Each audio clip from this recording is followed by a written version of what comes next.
Masters title. McIlroy sits 6 shots clear of American duo Sam Burns and Patrick Reed, whilst English pair Tommy Fleetwood and Justin Rose, as well as Irishman Shane Lowry, are in a share for 4th, 7 strokes behind McIlroy.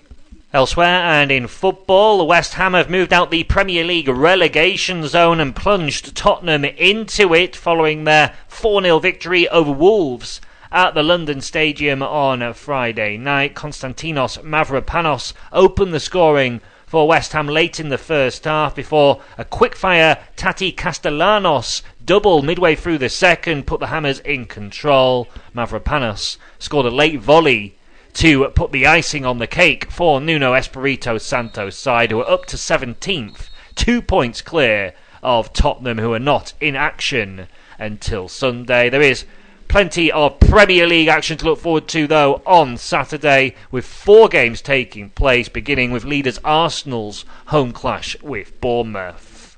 There was also a championship match that took place on Friday night, and Millwall have moved up to 2nd in the championship standings, temporarily at least, although they'll be disappointed to have been held to a goalless draw away at struggling West Brom. The point for the Baggies has moved them 5 clear of the relegation zone.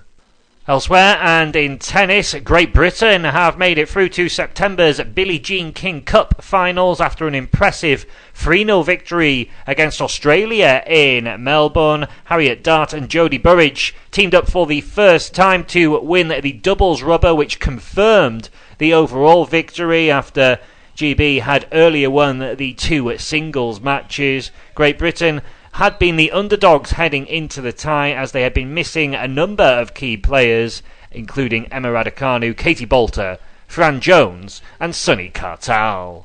Elsewhere in rugby union, Bath are through to the Champions Cup semi-finals after producing a thrilling comeback to beat Prem leaders Northampton Saints 43-41 at the Rec. Northampton had been the dominant force in the first half, scoring 5 tries inside the opening half hour, but eventually Bath's greater strength in depth told, and they will now take their place in the Final Four. Finally, in Rugby League, St Helens have eased their way into the semi-finals of the Challenge Cup after they beat Catalan's Dragons 36 points to 4. Tristan Saylor was the star of the show for Saints as he scored 14 points. That's all for now. We'll have more later. Here are your latest sport headlines. I'm Tom McGarry, and we begin with golf, as Rory McIlroy has taken a giant step towards sensationally defending his Masters crown at Augusta. The Northern Irishman will take an historic 6-shot lead into the weekend after firing a brilliant round of 65 on Friday. McIlroy broke the lowest 36-hole score by finishing the day on 12 under par, and he also holds the biggest halfway lead in the tournament's history. McIlroy is now bidding to join Jack Nicklaus, Sir Nick Faldo and Tiger Woods in successfully defending his Masters title. McIlroy sits 6 shots clear of American duo Sam Burns and Patrick Reed, whilst English pair Tommy Fleetwood and Justin Rose, as well as Irishman Shane Lowry, are in a share for 4th, 7 strokes behind McIlroy.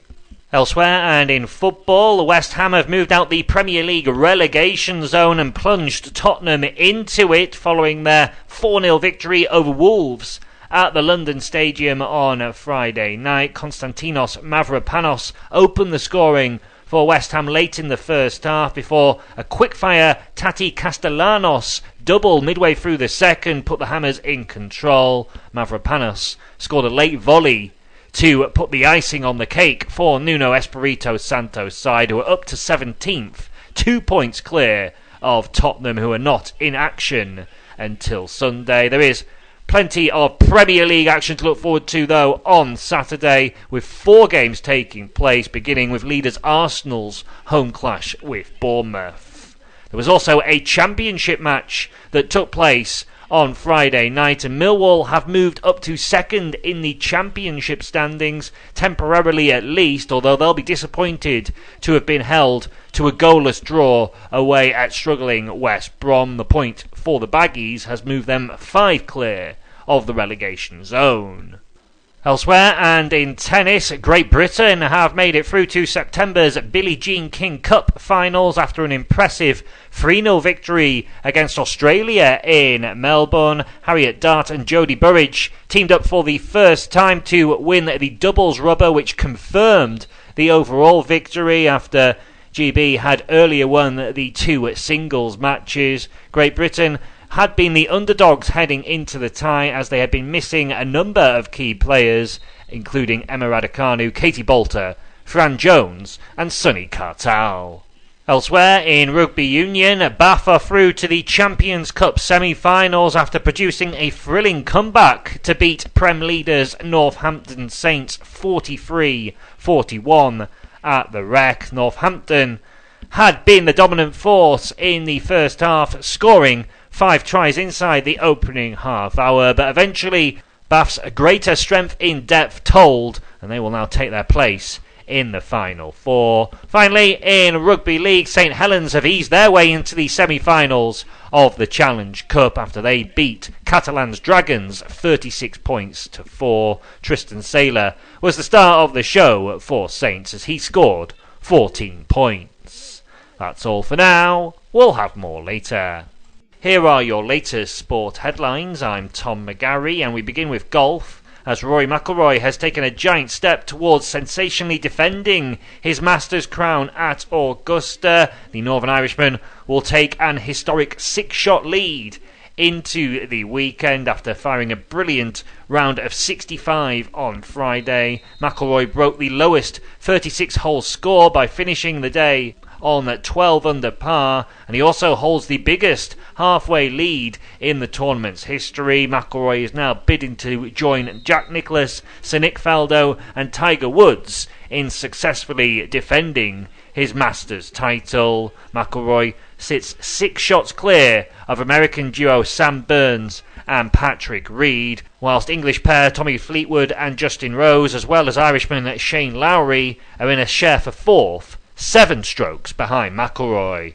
Elsewhere, and in football, West Ham have moved out the Premier League relegation zone and plunged Tottenham into it following their 4-0 victory over Wolves at the London Stadium on Friday night. Konstantinos Mavropanos opened the scoring for West Ham late in the first half before a quick-fire Tati Castellanos double midway through the second put the Hammers in control. Mavropanos scored a late volley to put the icing on the cake for Nuno Espirito Santo's side, who are up to 17th, 2 points clear of Tottenham, who are not in action until Sunday. There is plenty of Premier League action to look forward to, though, on Saturday, with 4 games taking place, beginning with leaders Arsenal's home clash with Bournemouth. There was also a championship match that took place on Friday night, and Millwall have moved up to 2nd in the championship standings, temporarily at least, although they'll be disappointed to have been held to a goalless draw away at struggling West Brom. The point for the Baggies has moved them 5 clear of the relegation zone. Elsewhere, and in tennis, Great Britain have made it through to September's Billie Jean King Cup finals after an impressive 3-0 victory against Australia in Melbourne. Harriet Dart and Jodie Burridge teamed up for the first time to win the doubles rubber, which confirmed the overall victory after GB had earlier won the 2 singles matches. Great Britain had been the underdogs heading into the tie as they had been missing a number of key players, including Emma Raducanu, Katie Bolter, Fran Jones and Sunny Cartal. Elsewhere, in rugby union, Bath are through to the Champions Cup semi-finals after producing a thrilling comeback to beat Prem leaders Northampton Saints 43-41 at the Rec. Northampton had been the dominant force in the first half, scoring 5 tries inside the opening half hour, but eventually Bath's greater strength in depth told, and they will now take their place in the final 4. Finally, in Rugby League, St Helens have eased their way into the semi-finals of the Challenge Cup after they beat Catalan's Dragons 36 points to 4. Tristan Saylor was the star of the show for Saints as he scored 14 points. That's all for now. We'll have more later. Here are your latest sport headlines. I'm Tom McGarry, and we begin with golf, as Rory McIlroy has taken a giant step towards sensationally defending his Masters crown at Augusta. The Northern Irishman will take an historic 6-shot lead into the weekend after firing a brilliant round of 65 on Friday. McIlroy broke the lowest 36-hole score by finishing the day on 12 under par, and he also holds the biggest halfway lead in the tournament's history. McIlroy is now bidding to join Jack Nicklaus, Sir Nick Faldo and Tiger Woods in successfully defending his Masters title. McIlroy sits 6 shots clear of American duo Sam Burns and Patrick Reed, whilst English pair Tommy Fleetwood and Justin Rose, as well as Irishman Shane Lowry, are in a share for 4th, 7 strokes behind McIlroy. Elsewhere and in football, West Ham have moved out the Premier League relegation zone and plunged Tottenham into it following their 4-0 victory over Wolves at the London Stadium on Friday night. Konstantinos Mavropanos opened the scoring for West Ham late in the first half before a quick-fire Tati Castellanos double midway through the second put the Hammers in control. Mavropanos scored a late volley to put the icing on the cake for Nuno Espirito Santo's side, who are up to 17th, 2 points clear of Tottenham, who are not in action until Sunday. There is plenty of Premier League action to look forward to, though, on Saturday, with 4 games taking place, beginning with leaders Arsenal's home clash with Bournemouth.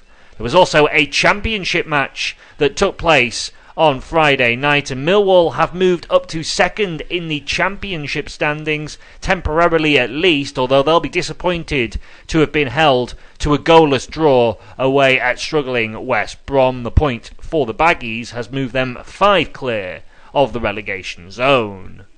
Elsewhere and in tennis, Great Britain have made it through to September's Billie Jean King Cup finals after an impressive 3-0 victory against Australia in Melbourne. Harriet Dart and Jodie Burridge teamed up for the first time to win the doubles rubber, which confirmed the overall victory after GB had earlier won the 2 singles matches. Great Britain had been the underdogs heading into the tie, as they had been missing a number of key players, including Emma Raducanu, Katie Bolter, Fran Jones and Sunny Cartal. Elsewhere in rugby union, Bath are through to the Champions Cup semi-finals after producing a thrilling comeback to beat Prem leaders Northampton Saints 43-41 at the Rec. Northampton had been the dominant force in the first half, scoring 5 tries inside the opening half hour, but eventually Bath's greater strength in depth told, and they will now take their place in the Final 4. Finally, in Rugby League, St Helens have eased their way into the semi-finals of the Challenge Cup after they beat Catalan's Dragons 36 points to 4. Tristan Saylor was the star of the show for Saints as he scored 14 points. That's all for now. We'll have more later.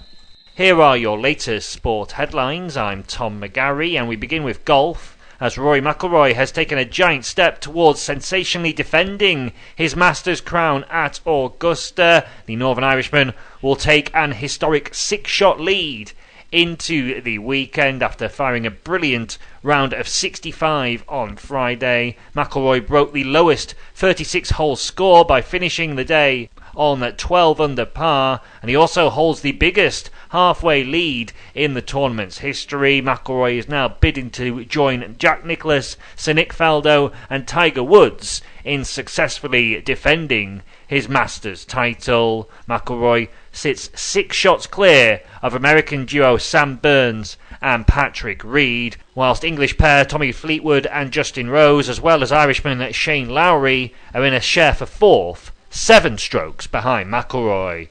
Elsewhere and in football, West Ham have moved out the Premier League relegation zone and plunged Tottenham into it following their 4-0 victory over Wolves at the London Stadium on Friday night. Konstantinos Mavropanos opened the scoring for West Ham late in the first half before a quick-fire Tati Castellanos double midway through the second put the Hammers in control. Mavropanos scored a late volley to put the icing on the cake for Nuno Espirito Santo's side, who are up to 17th, 2 points clear of Tottenham, who are not in action until Sunday. There is plenty of Premier League action to look forward to, though, on Saturday, with 4 games taking place, beginning with leaders Arsenal's home clash with Bournemouth.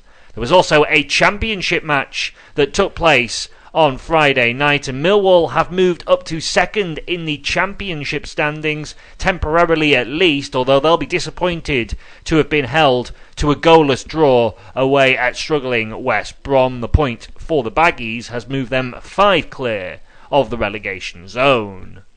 Elsewhere, and in tennis, Great Britain have made it through to September's Billie Jean King Cup finals after an impressive 3-0 victory against Australia in Melbourne. Harriet Dart and Jodie Burridge teamed up for the first time to win the doubles rubber, which confirmed the overall victory after GB had earlier won the 2 singles matches. Great Britain had been the underdogs heading into the tie, as they had been missing a number of key players, including Emma Raducanu, Katie Bolter, Fran Jones and Sunny Cartal.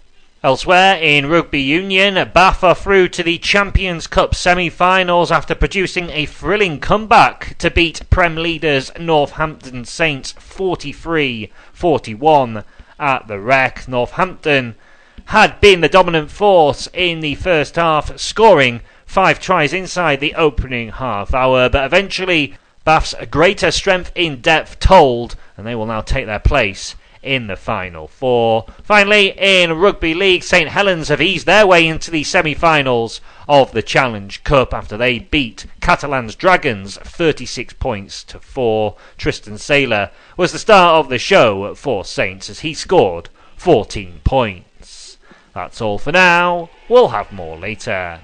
Here are your latest sport headlines. I'm Tom McGarry, and we begin with golf, as Rory McIlroy has taken a giant step towards sensationally defending his Masters crown at Augusta. The Northern Irishman will take an historic 6-shot lead into the weekend after firing a brilliant round of 65 on Friday. McIlroy broke the lowest 36-hole score by finishing the day on 12 under par, and he also holds the biggest halfway lead in the tournament's history. McIlroy is now bidding to join Jack Nicklaus, Sir Nick Faldo and Tiger Woods in successfully defending his Masters title. McIlroy sits 6 shots clear of American duo Sam Burns and Patrick Reed, whilst English pair Tommy Fleetwood and Justin Rose, as well as Irishman Shane Lowry, are in a share for 4th, 7 strokes behind McIlroy.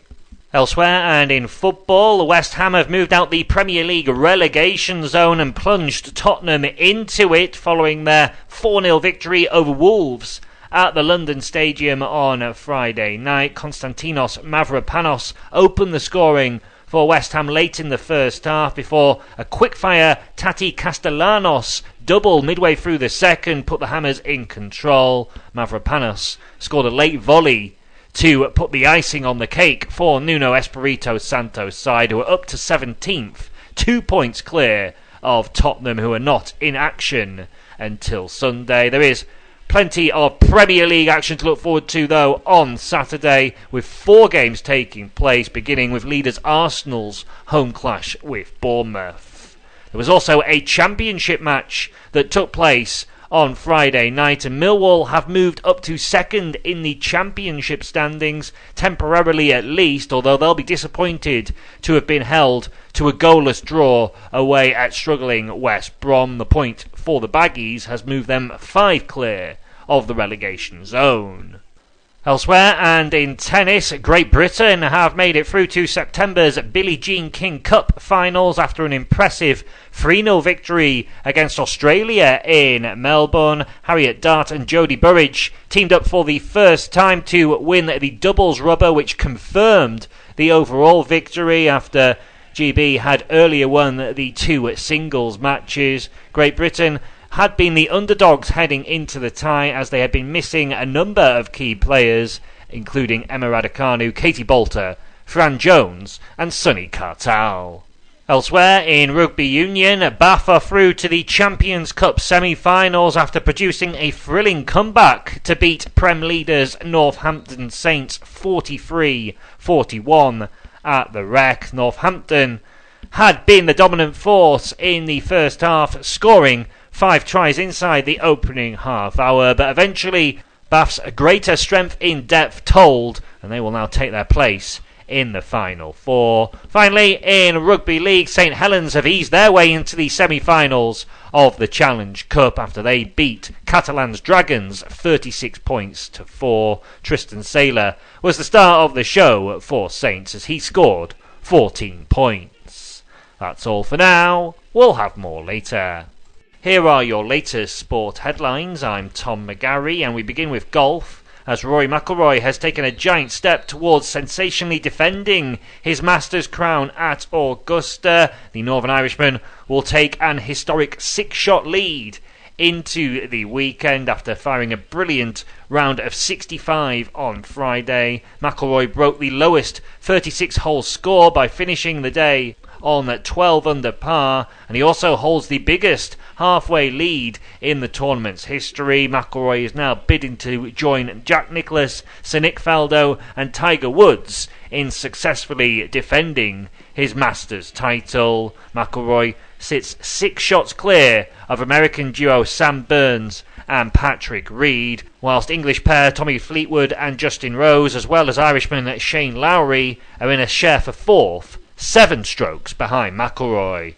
Elsewhere and in football, West Ham have moved out the Premier League relegation zone and plunged Tottenham into it following their 4-0 victory over Wolves at the London Stadium on Friday night. Konstantinos Mavropanos opened the scoring for West Ham late in the first half before a quickfire Tati Castellanos double midway through the second put the Hammers in control. Mavropanos scored a late volley to put the icing on the cake for Nuno Espirito Santo's side, who are up to 17th, 2 points clear of Tottenham, who are not in action until Sunday. There is plenty of Premier League action to look forward to, though, on Saturday, with 4 games taking place, beginning with leaders Arsenal's home clash with Bournemouth. There was also a championship match that took place on Friday night, and Millwall have moved up to 2nd in the championship standings, temporarily at least, although they'll be disappointed to have been held to a goalless draw away at struggling West Brom. The point for the Baggies has moved them 5 clear of the relegation zone.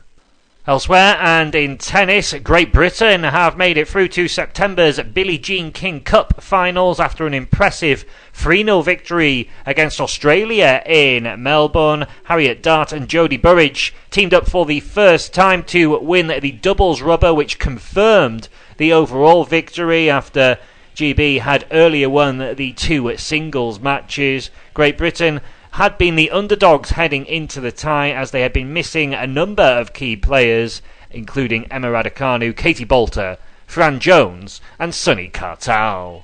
Elsewhere in Rugby Union, Bath are through to the Champions Cup semi-finals after producing a thrilling comeback to beat Prem leaders Northampton Saints 43-41 at the Rec. Northampton had been the dominant force in the first half, scoring 5 tries inside the opening half hour, but eventually Bath's greater strength in depth told, and they will now take their place in the Final Four. Finally, in Rugby League, St Helens have eased their way into the semi-finals of the Challenge Cup after they beat Catalan's Dragons 36 points to 4. Tristan Saylor was the star of the show for Saints as he scored 14 points. That's all for now. We'll have more later. Here are your latest sport headlines. I'm Tom McGarry and we begin with golf, as Rory McIlroy has taken a giant step towards sensationally defending his Masters crown at Augusta. The Northern Irishman will take an historic 6-shot lead into the weekend after firing a brilliant round of 65 on Friday. McIlroy broke the lowest 36-hole score by finishing the day on 12 under par, and he also holds the biggest halfway lead in the tournament's history. McIlroy is now bidding to join Jack Nicklaus, Sir Nick Faldo and Tiger Woods in successfully defending his Masters title. McIlroy sits 6 shots clear of American duo Sam Burns and Patrick Reed, whilst English pair Tommy Fleetwood and Justin Rose, as well as Irishman Shane Lowry, are in a share for 4th, 7 strokes behind McIlroy.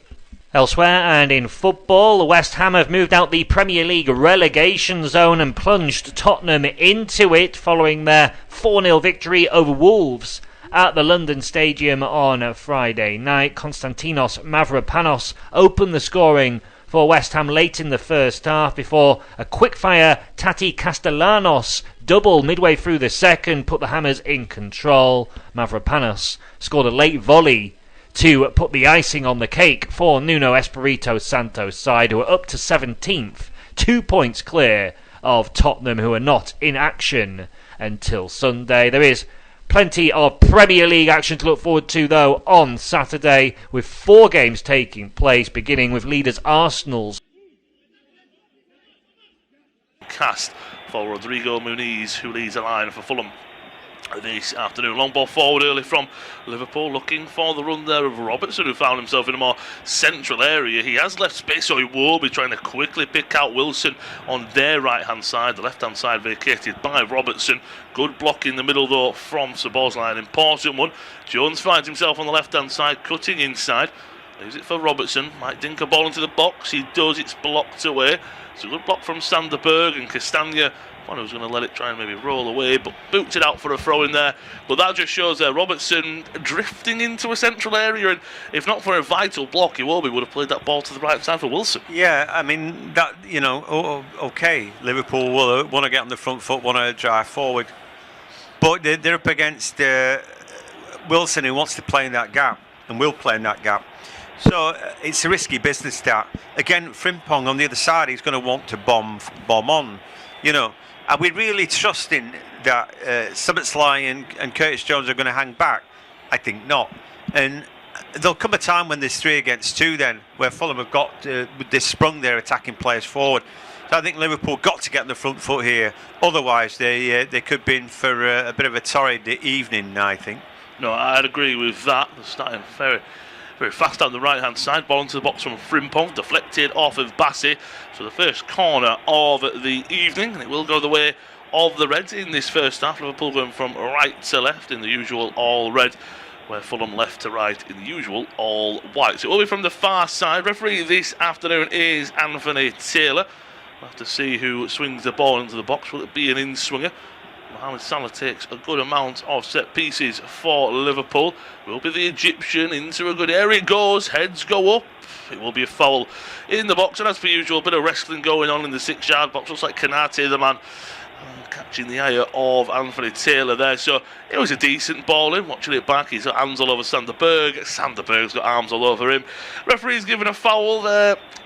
To me, they both count each other out, but I can see why the referee has given it. For the reasons that you mentioned earlier, they've both got hands on each other. I would have left that one be. Maybe that's the referee just saying, look, I've got eyes on you pushing and shoving. I'd rather you didn't do it, so I'm going to give one early. But Anthony Taylor should have left that one go from my point of view, just looking at that again. Anyway, here come Fulham, first opportunity for them to get forward. Sanderberg finding some space, finds a nice pass into Iwobi, overlapping run and pass into Bob, ball into the box. Rodrigo Muniz gets his body in the way, nearly fell for Oscar Bob there though, last off of the Fulham number 9 there. But again, as you said, first of all, Liverpool committing bodies, there will be spacing behind, but that was very quick and swift from Fulham, that attack. I think there's pressure on Frimpong, you know. So it was like, oh yeah, he's the next thing, you know, by Leverkusen, and in that 3-4-3 where he's a wing back and all that, and was brilliant. You know, that team was great, and they had an incredible season, didn't they? But that just doesn't translate to necessarily anything else. Is he quite what Liverpool need? I don't know. He doesn't play the ball like Alexander Arnold. You know, can he? He's a scamperer and he's quick. But he's not rangy and long-legged. Trent used to get back into a defensive shape. having moved away from it. This fella, once he's out of position over the halfway line, he ain't coming back. So I think that's the problem that they've got. They're very offensive-minded today at Liverpool, but I have a sneaky feeling that Fulham are going to score a goal or two today. No, I woun't be. I'd say maybe both teams to score would be something that definitely would be. Yeah. I'm feeling that. Yeah, I don't feel Liverpool don't score today. Don't get me wrong. And it'd be interesting to see if they can get on top. Ngamoa coming forward here. Bright start here from the youngster. Goes all the way from left to right. Picks out a pass to Salah. That's intercepted by Robinson, but picked back up by Frimpong. Reverse pass from Salah into Frimpong. Takes a deflection. Then he'll try to keep it in the butt. Does trickle out for a corner instead. So another corner, another opportunity for Liverpool. Yeah, absolutely. Ngamoa there did well until he didn't, and he sort of gave the ball away. But Robinson came out the line then, and if you're going to do that, you've got to make sure that you're clean and you pick the ball up. He didn't, and then that allowed that little overlap on the right hand side. But they've got a corner kick now. From the same side, the far side. So once again, will be an in-swinger from Salah. Right on the goalkeeper it goes. Cleared away well off almost the line, give or take, by the Fulham defence. But it's only cleared far back to Salah, who will float one into the box. Van Dijk chests it down, brings it down for Jones. Out to Ngamoa, the youngster, of course, only still in his teens, and he's got a long career ahead of him, as Jones already spoke about. Back to Jones. 1-2 with Van Dijk. Back to the Liverpool Academy graduate. He's got Ngamoa to his left-hand side, uses his overlap, ball into the box, dinks it in, gets it wrong, straight into the arms of the keeper Leno, but almost you feel if he might have gone for a shot. Leno was already committed to going for a dive for a cross. I'm not sure. He just didn't give keeper the eyes there and just try and float it in. But he stood off his line because he was expecting a cross, but I think he was minding the shot as well. So it's good goalkeeping by Leno. I thought it was a great ball as well from Curtis Jones, and he will be trying to get some forward action. Frimpong's done just well enough there, though, so he doing his defensive duties pretty well. I think Bradley's a big miss because I think he's the real deal. Joe Gomez, he's an okay player. I don't know whether he's centre back now or full back. I can't work it out. He's decent and solid enough, not quite at the level of those guys in terms of ability to get forward, though. Well, says what you spoke about Frimpong. I think kind of hit the nail on the head there. He's a good player in a good system, but is he right for Liverpool? That's the well thing. Or as you said, if you're going to play Frimpong, no, Robertson's playing this evening, but you also have, of course, Kirkes, who came in from Bournemouth. You would need two sitters of defensive midfield to say, look, we're going to almost cover your wide positions, aren't we? You're right. It's Szoboszlai and Jones, great players, but more attack-minded players, as you've already spoke about. So at the moment, as you said, very offensive heavy, but let's say play devil's advocate. Liverpool go and almost brush Fulham aside 4-5-0. I'm not saying that will happen, but you go, that's why we put so much firepower on the field. Well, listen, something like that could happen. They're very offensive-minded, but I'm more mindful of the fact that if they get the balance wrong, they get picked off by a really good and professional team here in Fulham who know exactly what they're doing and how to do it. They're not fetching around to find a new formation.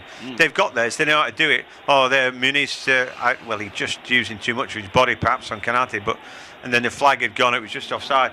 I like the way how he turned Kanate there, and I think like last season. It's sort of like he won so many aerial duels against him. He won so many physical duels against him, Muniz. You just can't seem to keep him fit. No, that's the only problem, isn't it? Whenever he plays, I think he plays very, very well. Forward come the Reds. Wirtz plays it down the line for Frimpong into the box. Goes it back to the edge of the area, falls for Andy Robertson. Takes a strike but blocked away. Always kind of a right-footed individual there, you felt. It was a good ball back there, and I almost was waiting for Szoboszlai running onto that or Curtis Jones. Again, a good sequence from the Reds, but the shot is blocked. Iwobi has it, but it's cut out by Kanate. Coming forward, Wirtz into Gakpo. Out to the right to Salah. You know where he wants to go, but plays it into Gakpo. Strike comes in. Did it take a deflection? It might have just been hit into the ground by the Dutch forward there. But Robertson, he always wants it on his left, but I thought that a right footer is what needed there. Yeah, I'm wishing for Florian Wirtz to do well. I feel like they'd spent a lot of money on him, and I wondered about it really. there's a lot about his game that I like. He clearly got a nice touch on him and all that. He has to be central. They can't hide him out wide just for the shape of it. They've got to say, yeah, you're the man. And he's either playing second striker or number 10. And let him get on with it, and build the team around him. Obviously, when Isak gets back and Ekitike, then they're going to be different again. But I think it's very interesting to watch them right now. And they've made a good start. They look good when they're going forward, don't they? But like I said, that's not going to be the test of them today. All it takes is, I think, when you point out, I know when Muniz was in offside position, all it takes is him turning Kanate once again as he did in an onside, and you see the white jerseys flood forward. And speaking of maybe a player Liverpool, but do I look at Sander Berg? If you put him in front of that Liverpool defence, it automatically just had someone to sit in, because there's so much pressure on Van Dijk and Kanate at all times. Frimpong up against Bassi, he does well, ball into the box, Salah goes for a strike, it's saved by Bernd Leno, when you'd expect him to make, but it was a bit of a snapshot from the Egyptian there. Yeah, he not quite as deadly as he anymore, but what a terrific servant he'd been and all that. Goes without saying, really. And when they dropped him early in the campaign, it was all like all hell broke loose. But no one's got a divine right to wear this red shirt. They've had brilliant players through the years, and it drops off. Not everyone can stay at the same level. If they did, then Ian Rush would still be playing, wouldn't he? You know Exactly, what I mean? yes. So it is what it is. Liverpool have made a really good start, I think. They're very lively. If there's disappointment for midweek, you couldn't tell. But they need to keep that up, and here's a chance. But that's great defending from Kanate. One thing there, Josh King is going to have to put a bit of beef on the bone if he wants to win those kind of challenges. Yeah, Kanate was just like almost a Milligan's boys there, didn't he? Just Kanate, too big, too strong, puts his arm across Josh King. Really good defending from the Frenchman. Of course, looking at Salah, just looking at some of his stats, close to 450 games for Liverpool, over 250 goals in a red jersey. So just about 9 years, joined in 2017. So what was it, about 30 million they paid for him? Absolute steal, realistically, in this day and age. Was it a couple of years ago that they could have got 120, 140 million, whatever it was, from Saudi? And I was thinking, well, that was good money at the time, and I might have been tempted to take that kind of thing. But then, of course, they won a title, which they wouldn't have won, but for Mo Salah's goals. So you've got to weigh all that up, don't you? Maybe that was his little window that had come and gone for big money, but there's more to life than that. And of course, a Premier League title, absolutely brilliant for the Reds, but they ain't going to do it this season. I wonder if Arsenal are they? Because they seem to have gone very quiet, haven't they? Yeah, they've disappointing defeat to the Cherries earlier on this afternoon. The early kick-off, 2-1. They lost it. It was 1-0. Krupe got an equaliser through Gyökeres, but now the pressure very much is on them. Like the pressure is on Fulham right now. Ball over the top, verts off the outside of the head of Salah, dinks it over the top, might fall for Szoboszlai. The Hungarian does well to keep it in play, knocks it back to Engamora on the left hand side. He's got a 1-on-1 against Castagna. Not too many bodies in the box, so Gakpo's the only real one. So if you wanted to put a ball into the box, that was never, even if he did put one in, it was on behalf of Gakpo to compete with all the white jerseys in there. Van Dijk drives forward, and he's the furthest player forward on the left hand side. Looking to channel maybe he's inner. Is anybody defending? Where's Mamadashvili? Is he at the halfway line? What's going on here? It wouldn't surprise me if he was closer to the halfway line than his own goal line with the modern goalkeeper. It's very impressive. Rio Ngamoa once again, quick skills on the left hand side, drives into the penalty box, but comes to an absolute halt. Robertson, ball into the box, too much on it. If anything, I wonder if Van Dijk looked at who were in the box and went, well, if you're going to put a ball into the box, let me get in the box and let me get in the end of a cross. He's playing centre forward at the minute, Virgil van Dijk. He's stood in the middle waiting for the ball. Again, maybe he's looking at Cody Gakpo. Well, you know what, I'll put you to shame at the moment. Kanate, he's almost a back three of Szoboszlai, Kanate and Robertson, as John rightfully said, still in the penalty boxes. Van Dijk, 1-2 between Ngamoa and Verts. Ngamoa, is he caught? Anthony Taylor says no. It was a very close one. I'm sure VAR will have a look at it. Josh King, though, now looking to drive forward and bring the Cottagers forward. That will be a foul by Verts on King. Anthony Taylor giving a look of, no, that is a foul. Don't even look at me like that. Ngamoa, quick skills. You can always see that it was going to be a close one. What do you think? No, nothing there really. Bob's taking a risk, isn't he? It's a dive really from Ungamoa. I understand where it comes from, but it's still a dive. He's trying to catch his feet with his feet. In fact, if he got booked there for simulation, looking at that again, I would understand it. He has a look, he's asking for it, but he's desperately trying to catch his feet off Oscar Bob there, so much so, and so it's a dive. As well, I will say Anthony Taylor was in a good position to see it. It's independent off-tube studio commentary, so we had a broadcast view, so it looked to me like could there possibly a tangle of legs where you see that replay, as you rightfully pointed out.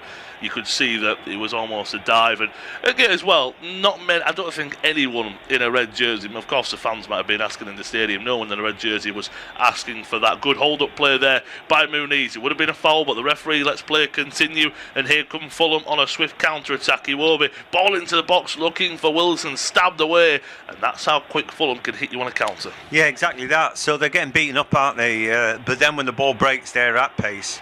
I thought there's a couple of fouls in there. Canate should be yellow carded for that. Then they broke away. Then there's another foul in back play. Curtis Jones just making contact. You pick the bones out of that, there's probably 2 yellow cards, but he ain't going to give one, is he? But it was a good break forward, and Fulham have got a corner. I'd say as well, those 2 defenders coming up, Bassi and Anderson. You've got Sander Berg, you've got Rodrigo Muniz. They've got bodies in the box to cause problems. Bambadas really comes to claim. He does. It's a good punch away as well.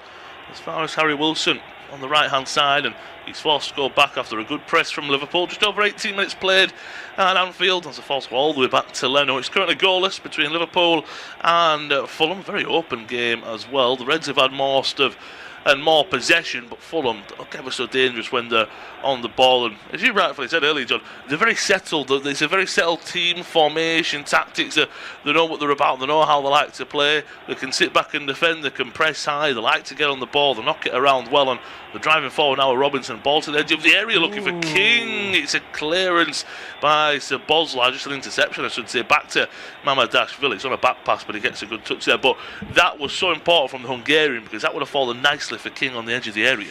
Yeah, absolutely. They look great going forward today, Liverpool, but they look shocking at the back, I've got to say. And every time that Fulham come forward, they look like they could do something. But here come the Reds. Salah to the edge of the area to Sir Boslai.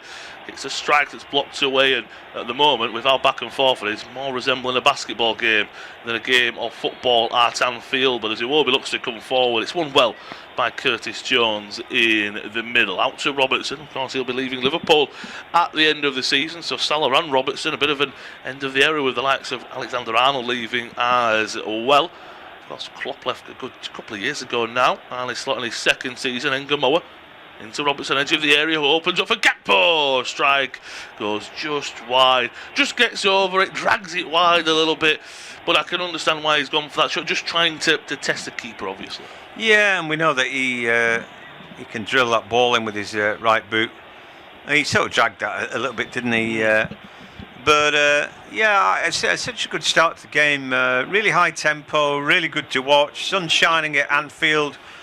They've had the Grand National at Aintree today, haven't they? So a big day of sport in Liverpool, and really good going on this game. Like I said, tempo very upbeat. Nobody feeling sorry for themselves. Liverpool, they're desperate to get in Europe and desperate for the win.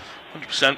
Looking at the table, of course, both teams with the live result getting a point onto what they started this Saturday with. It goes all the way back to Leno, who will go long, as John's already spoke about. Muniz always battling for balls, doesn't really reach him, so he has to drop deep, and it falls kind of for Curtis Jones. Liverpool, with that point, do extend the lead in 5th over Chelsea, 4 points behind Aston Villa and 5 behind Manchester United in 3rd, whereas Fulham do go level with Bournemouth, a point behind Brighton, 2 behind Everton and Brentford. So a win for the Cottagers will put them level with 8th place Everton and 7th place Brentford, and really push for those really high European places. So of course Liverpool are pushing for Champions League, but Fulham, if you're saying that, for example, Chelsea are within a shout, if Fulham were to win this afternoon, you'd have to say Fulham are somehow in with a shout for Champions League football as well.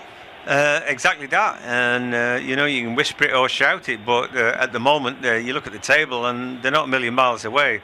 they could do with winning a game like this. Like I said, though, that is never going to be easy. And here come Liverpool. Florian Wirtz into the box. Salah twists and turns, tries to get on his favoured left boot.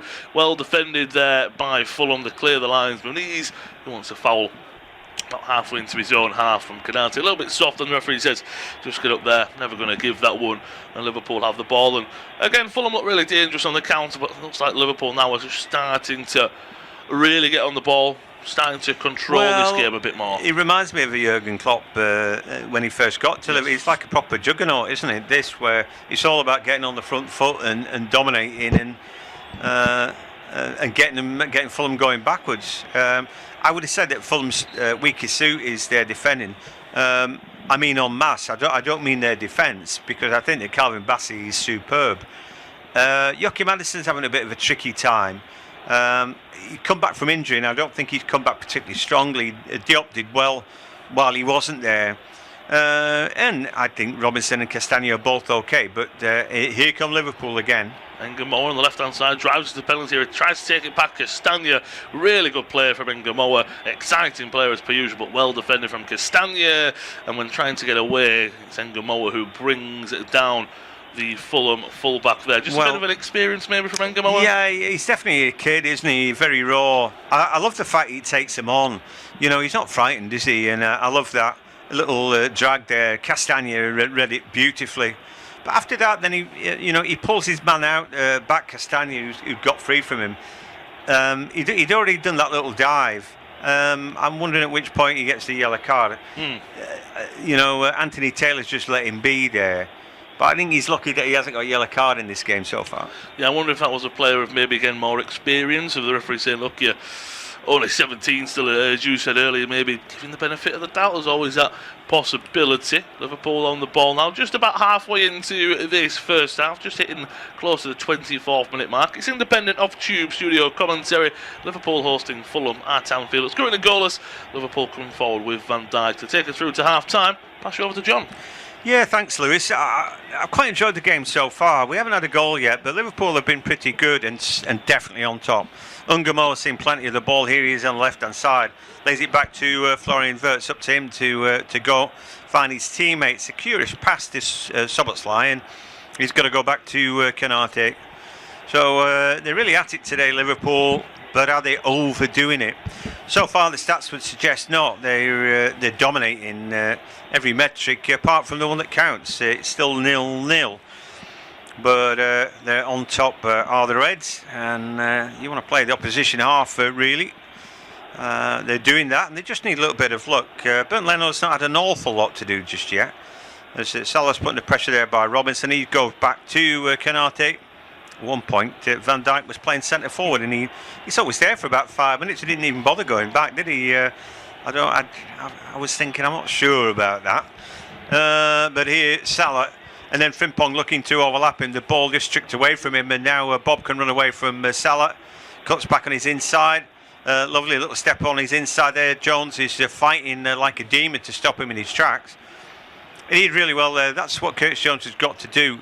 You know, I think he's more attack-minded, but they've got him in as the pivot, and he's doing that pivotal stuff and winning the ball, and he did that really well there.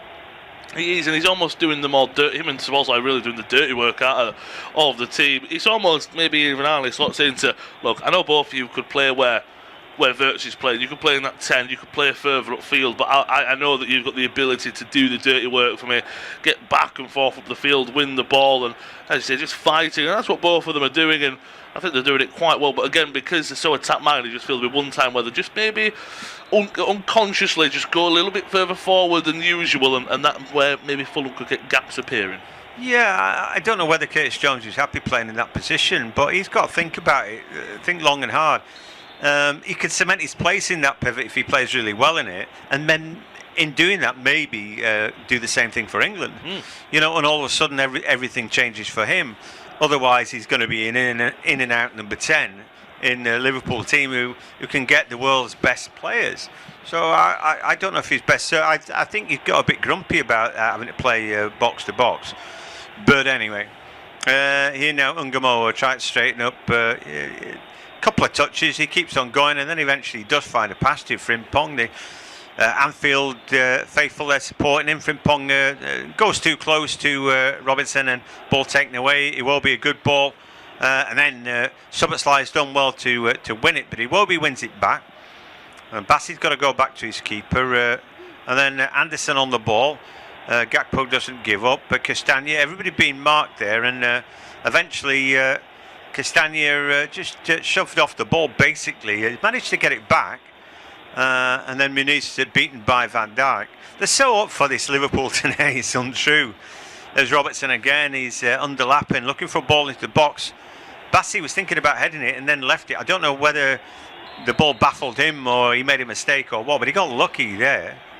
With a bobble, I feel if Gakpo would have committed forward then gone backwards, he might have actually been able to get a shot away. Looking at most touches this match, Salah with 31, Konate and Van Dijk up there, of course, but Curtis Jones with 32, Szoboszlai as well, so that's the players getting touches. But I think you're right with Curtis Jones. Look, everyone wants to be the number 10, everyone wants to be the number scoring the goals and creating.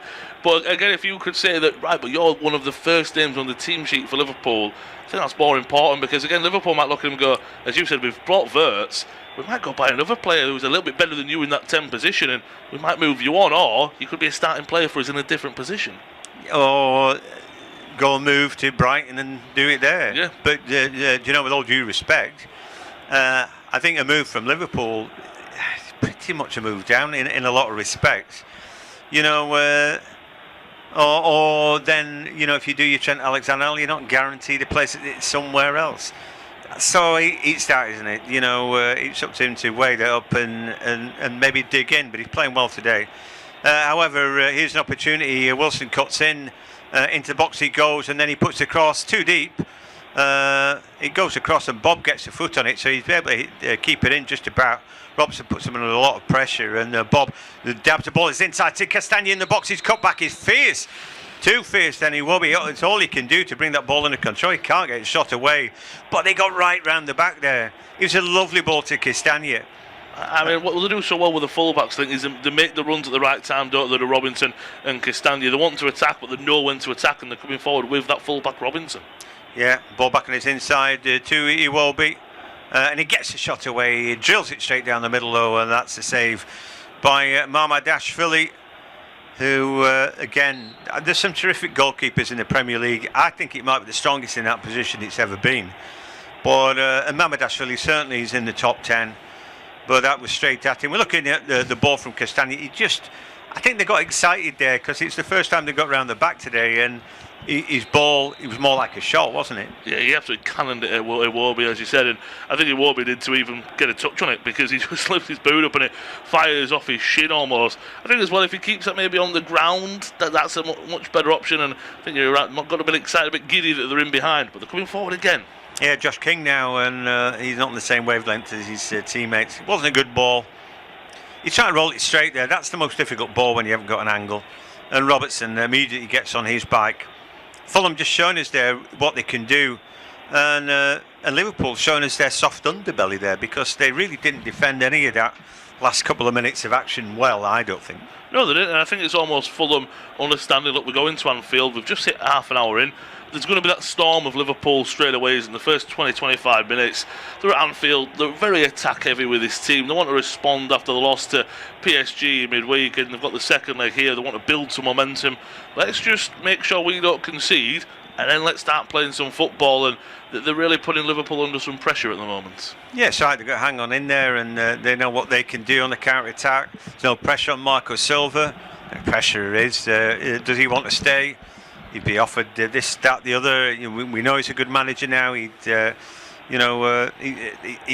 worked out. Whenever there's a decent job going, he tends to get mentioned, doesn't he? And there's a reason for that.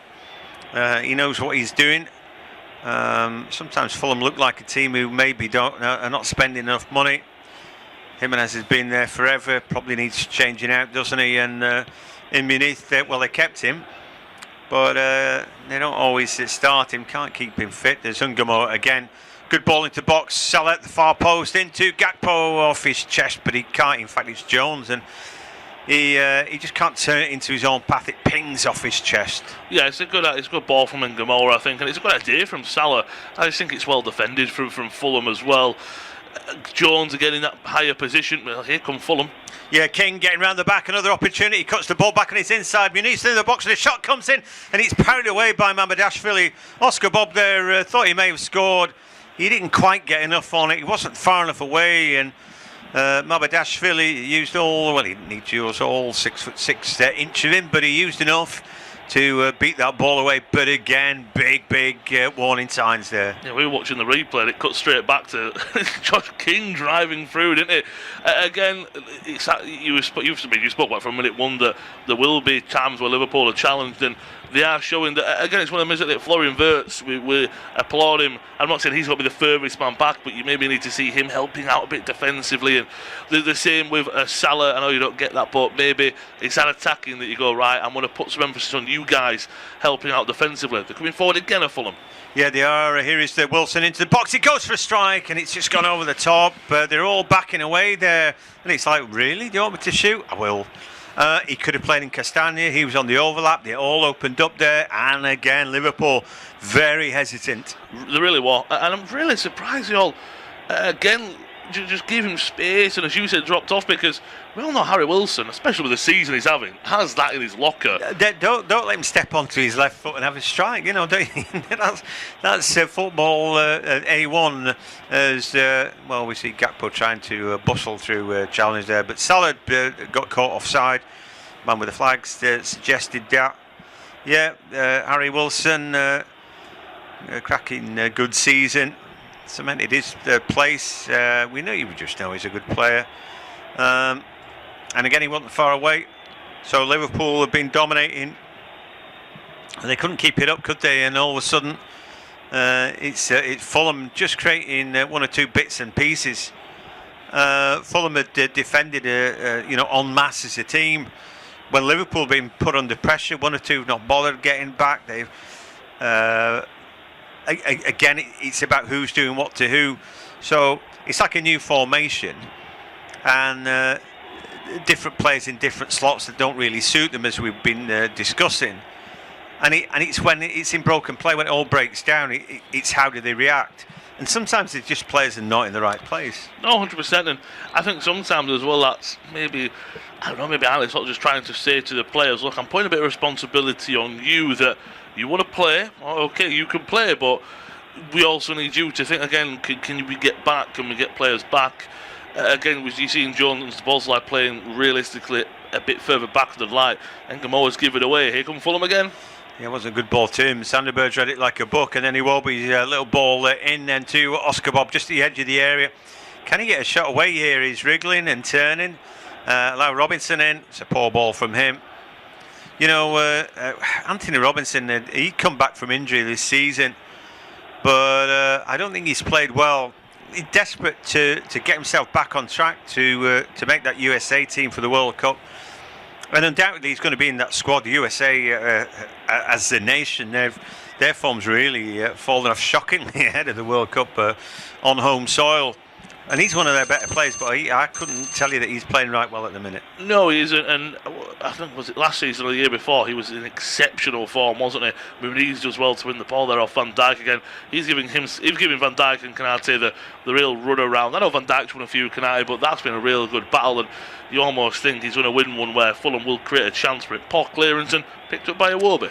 Yeah, and typically Salah couldn't be bothered getting back with him. Oscar Bob, ball to the edge of the box now. Sander Berger trying to get it out with his feet. He can't really.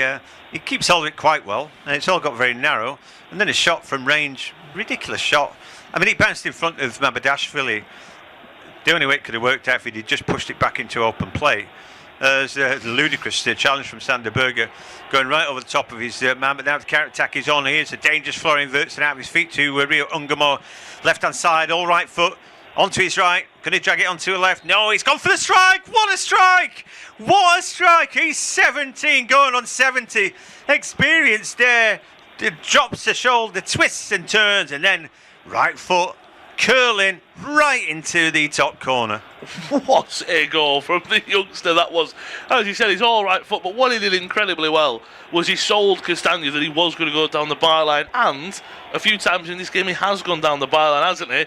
And you've got to do that to open it up on your right boot. That is not an easy finish, because you've got to curl it round Anderson as well, and obviously beat the goalkeeper Leno in the process, and that all comes from a good advantage played from the referee. It's only his second goal of the season. Of course, he scored the winner at St James's Park against Newcastle, almost the last kick of the game.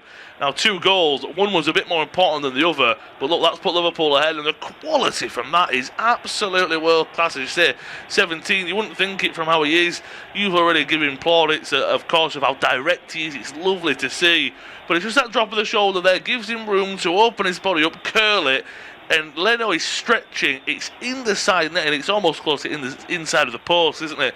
Great finish from Ngomoa, and now Liverpool have the lead. If anything, they've been second best the last 5 minutes or so, but they have the lead. Wow. Just incredible. Yeah, he got something about him, and they're all loving him, aren't they? Big grin on his face. Just 17. Wow, what you wouldn't give to be 17 with all that talent at your fingertips as the ball just gets through the feet of Salah. Just looks to the heavens, big grin. You've got him. You've got that kid at Arsenal who is giving us, wowing us all this season. He was very similar, but plays on the other flank. And I just think, wow, you know what? They could be anything, couldn't they? Now, that could be 20 years of England's right and left-hand side right there, basically. Yeah, that would be great, wouldn't it? Anyway, yeah, he just lit the place up there. They come under pressure, haven't they? Because Fulham have played quite well, particularly the last 10 minutes. They got into the game. And I think we both felt that maybe they would need to outscore Fulham today, because I can see Fulham scoring, undoubtedly.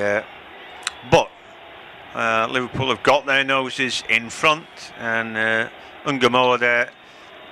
Do you know what? Castagna's a really good defender, and we've seen that in this game already. I don't know what you do. I don't think there's anything else he could do.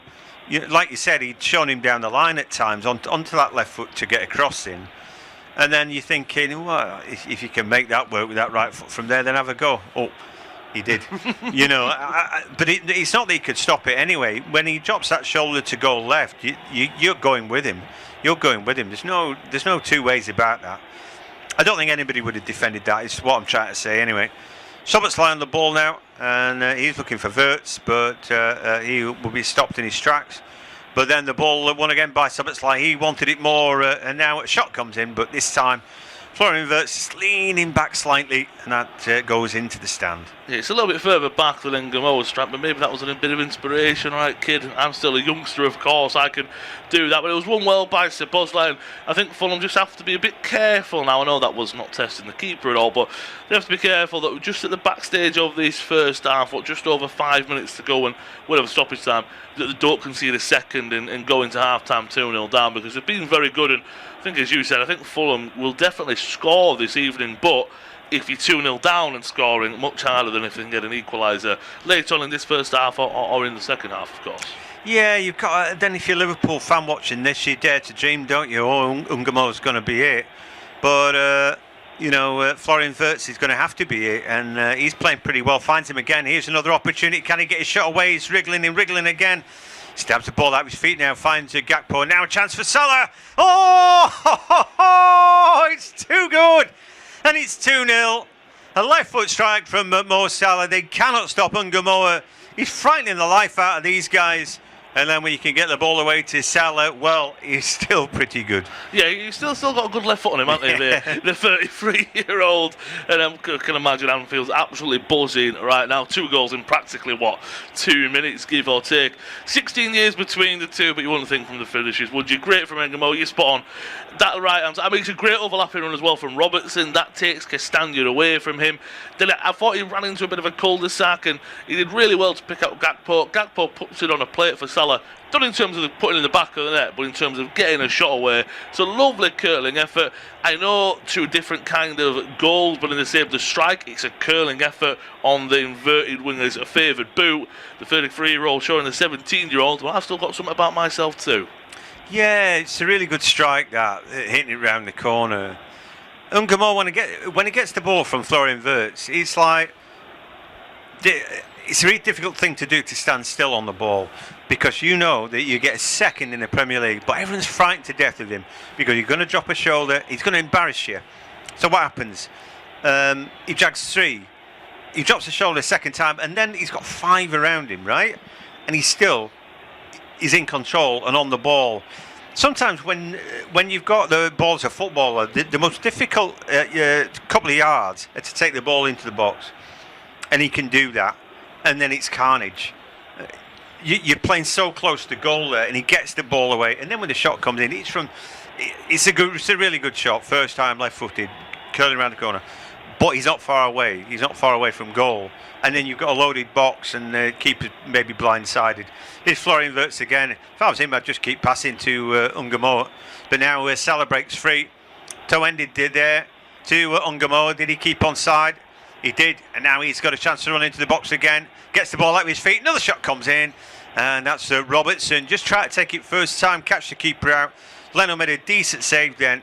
I think it was a good idea to take it first time. He just didn't quite execute it. Yeah, he didn't get the power really, did he? Because he was trying to turn and he was on the swivel almost. Was the Scott there? But yeah, it's just the space now, because Fulham are really kind of opening up out there in hopes for a goal. Ball forward to Muniz, but dealt well with, and he's almost on his own there. He's the Fulham number 9, but you can just see the confidence, can't you? I know it's cliche, but goals just create confidence, and that's what Liverpool have right now. Here they come again with Wirtz. They do. A delicious heel from him, and then Mo Salah caught from behind. Was he? It's going to be a yellow card, I would have thought, with Iwobi. Anthony Taylor's just told him to get up, so he didn't believe it. Anyway, and here an opportunity, Oscar Bob, and he's caught from behind, and that should be a yellow card from Anthony Taylor. Frimpong catches him. If that's inadvertent or not, he stopped him from running in behind. I thought he almost tripped over himself and pushed over Oscar Bob. Just watching back, I mean, he puts hands on his back and he pushes him over. That's quite cynical to me, and I'm surprised. Unless we haven't seen it on our pictures, but how that's not a yellow card, I'm not too sure. Watching it back, I thought he did bring Salah down, but you watch it back from that angle, great tackle from Bassey. He got a foot in and tickled the ball away, and then for me, Salah was sort of making the arch back and diving. Again, he could have got booked for simulation in there. Curtis Jones has gone down, so play will stop momentarily.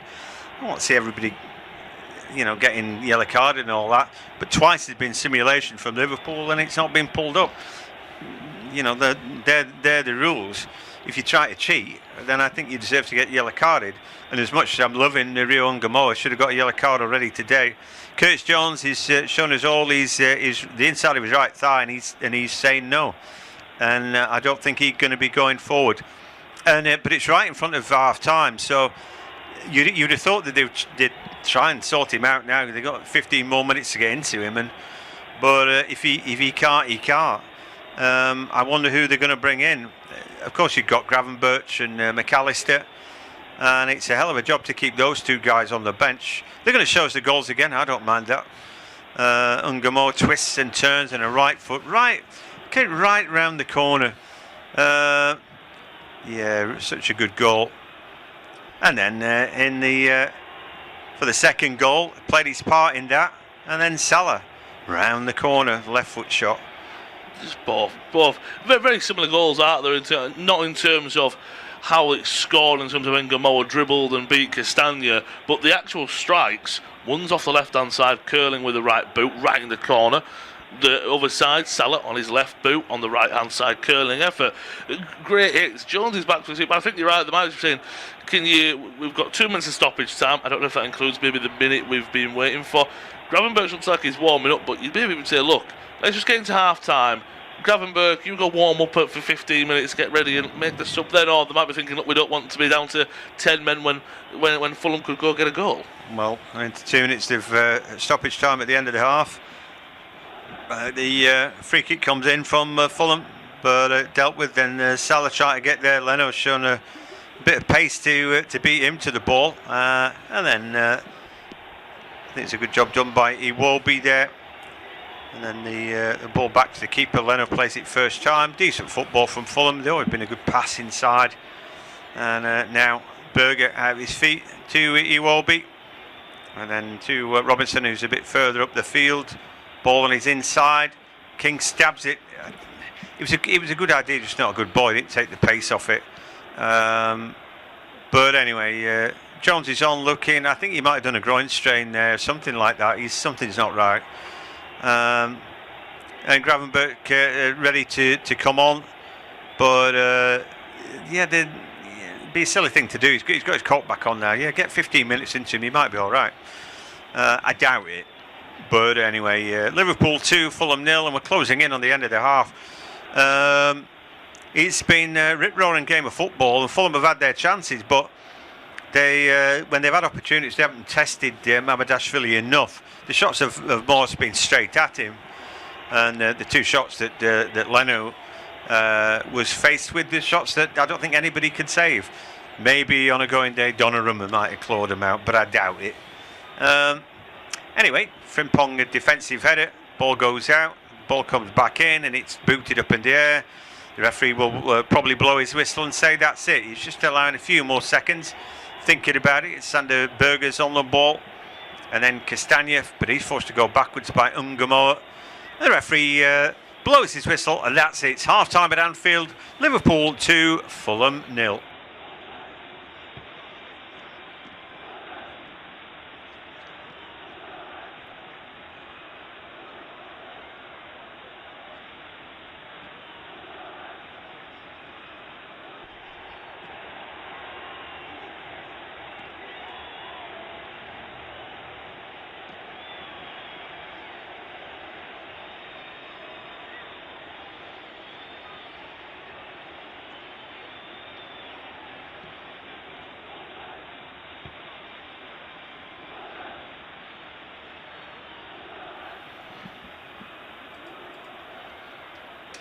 Thanks to two quick-fire goals from Rio Ngamoa and Mohamed Salah, Liverpool lead Fulham 2-0 at half-time at Anfield. It was a fantastic first half between the two sides, but it was in the 36-minute mark, a lovely play from the 17-year-old Ngamoa, turning Castagni inside and out, opened up space on his right boot, curled a beautiful ball into the bottom corner to give the Reds the lead. Did a very similar pass into Gakpo, set it up for Salah, he curled one in also from the right-hand side. Liverpool lead 2-0 at half-time.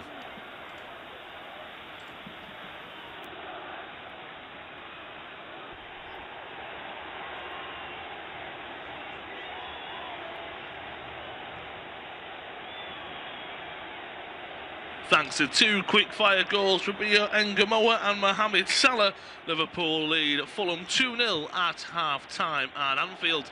It was a fantastic first half between the two sides, but it was in the 36-minute mark, a lovely play from the 17-year-old Ngamoa, turning Castagni inside and out, opened up space on his right boot, curled a beautiful ball into the bottom corner to give the Reds the lead. Did a very similar pass into Gakpo, set it up for Salah, he curled one in also from the right-hand side. Liverpool lead 2-0 at half-time.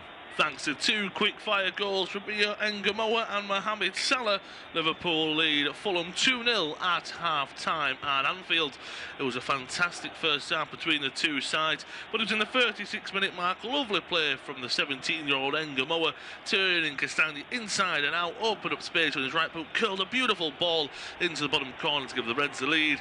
Did a very similar pass into Gakpo, set it up for Salah, he curled one in also from the right-hand side. Liverpool lead 2-0 at half-time.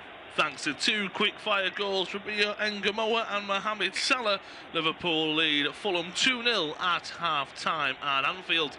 It was a fantastic first half between the two sides, but it was in the 36-minute mark, a lovely play from the 17-year-old Ngamoa, turning Castagni inside and out, opened up space on his right boot, curled a beautiful ball into the bottom corner to give the Reds the lead. Did a very similar pass into Gakpo, set it up for Salah, he curled one in also from the right-hand side. Liverpool lead 2-0 at half-time.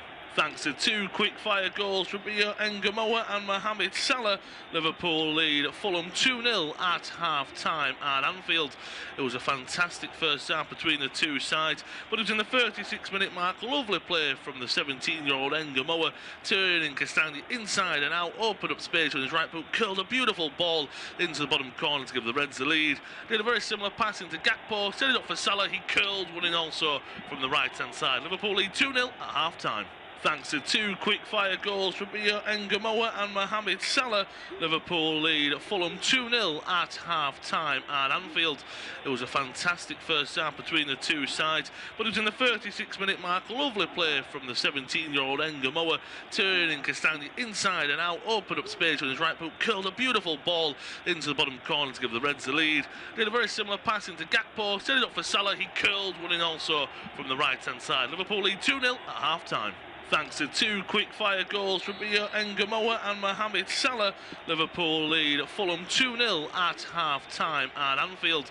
It was a fantastic first half between the two sides, but it was in the 36-minute mark. Lovely play from the 17-year-old Ngamoa, turning Castagna inside and out, opened up space with his right foot, curled a beautiful ball into the bottom corner to give the Reds the lead. Did a very similar pass into Gakpo, set it up for Salah, he curled one in also from the right-hand side. Liverpool lead 2-0 at half-time.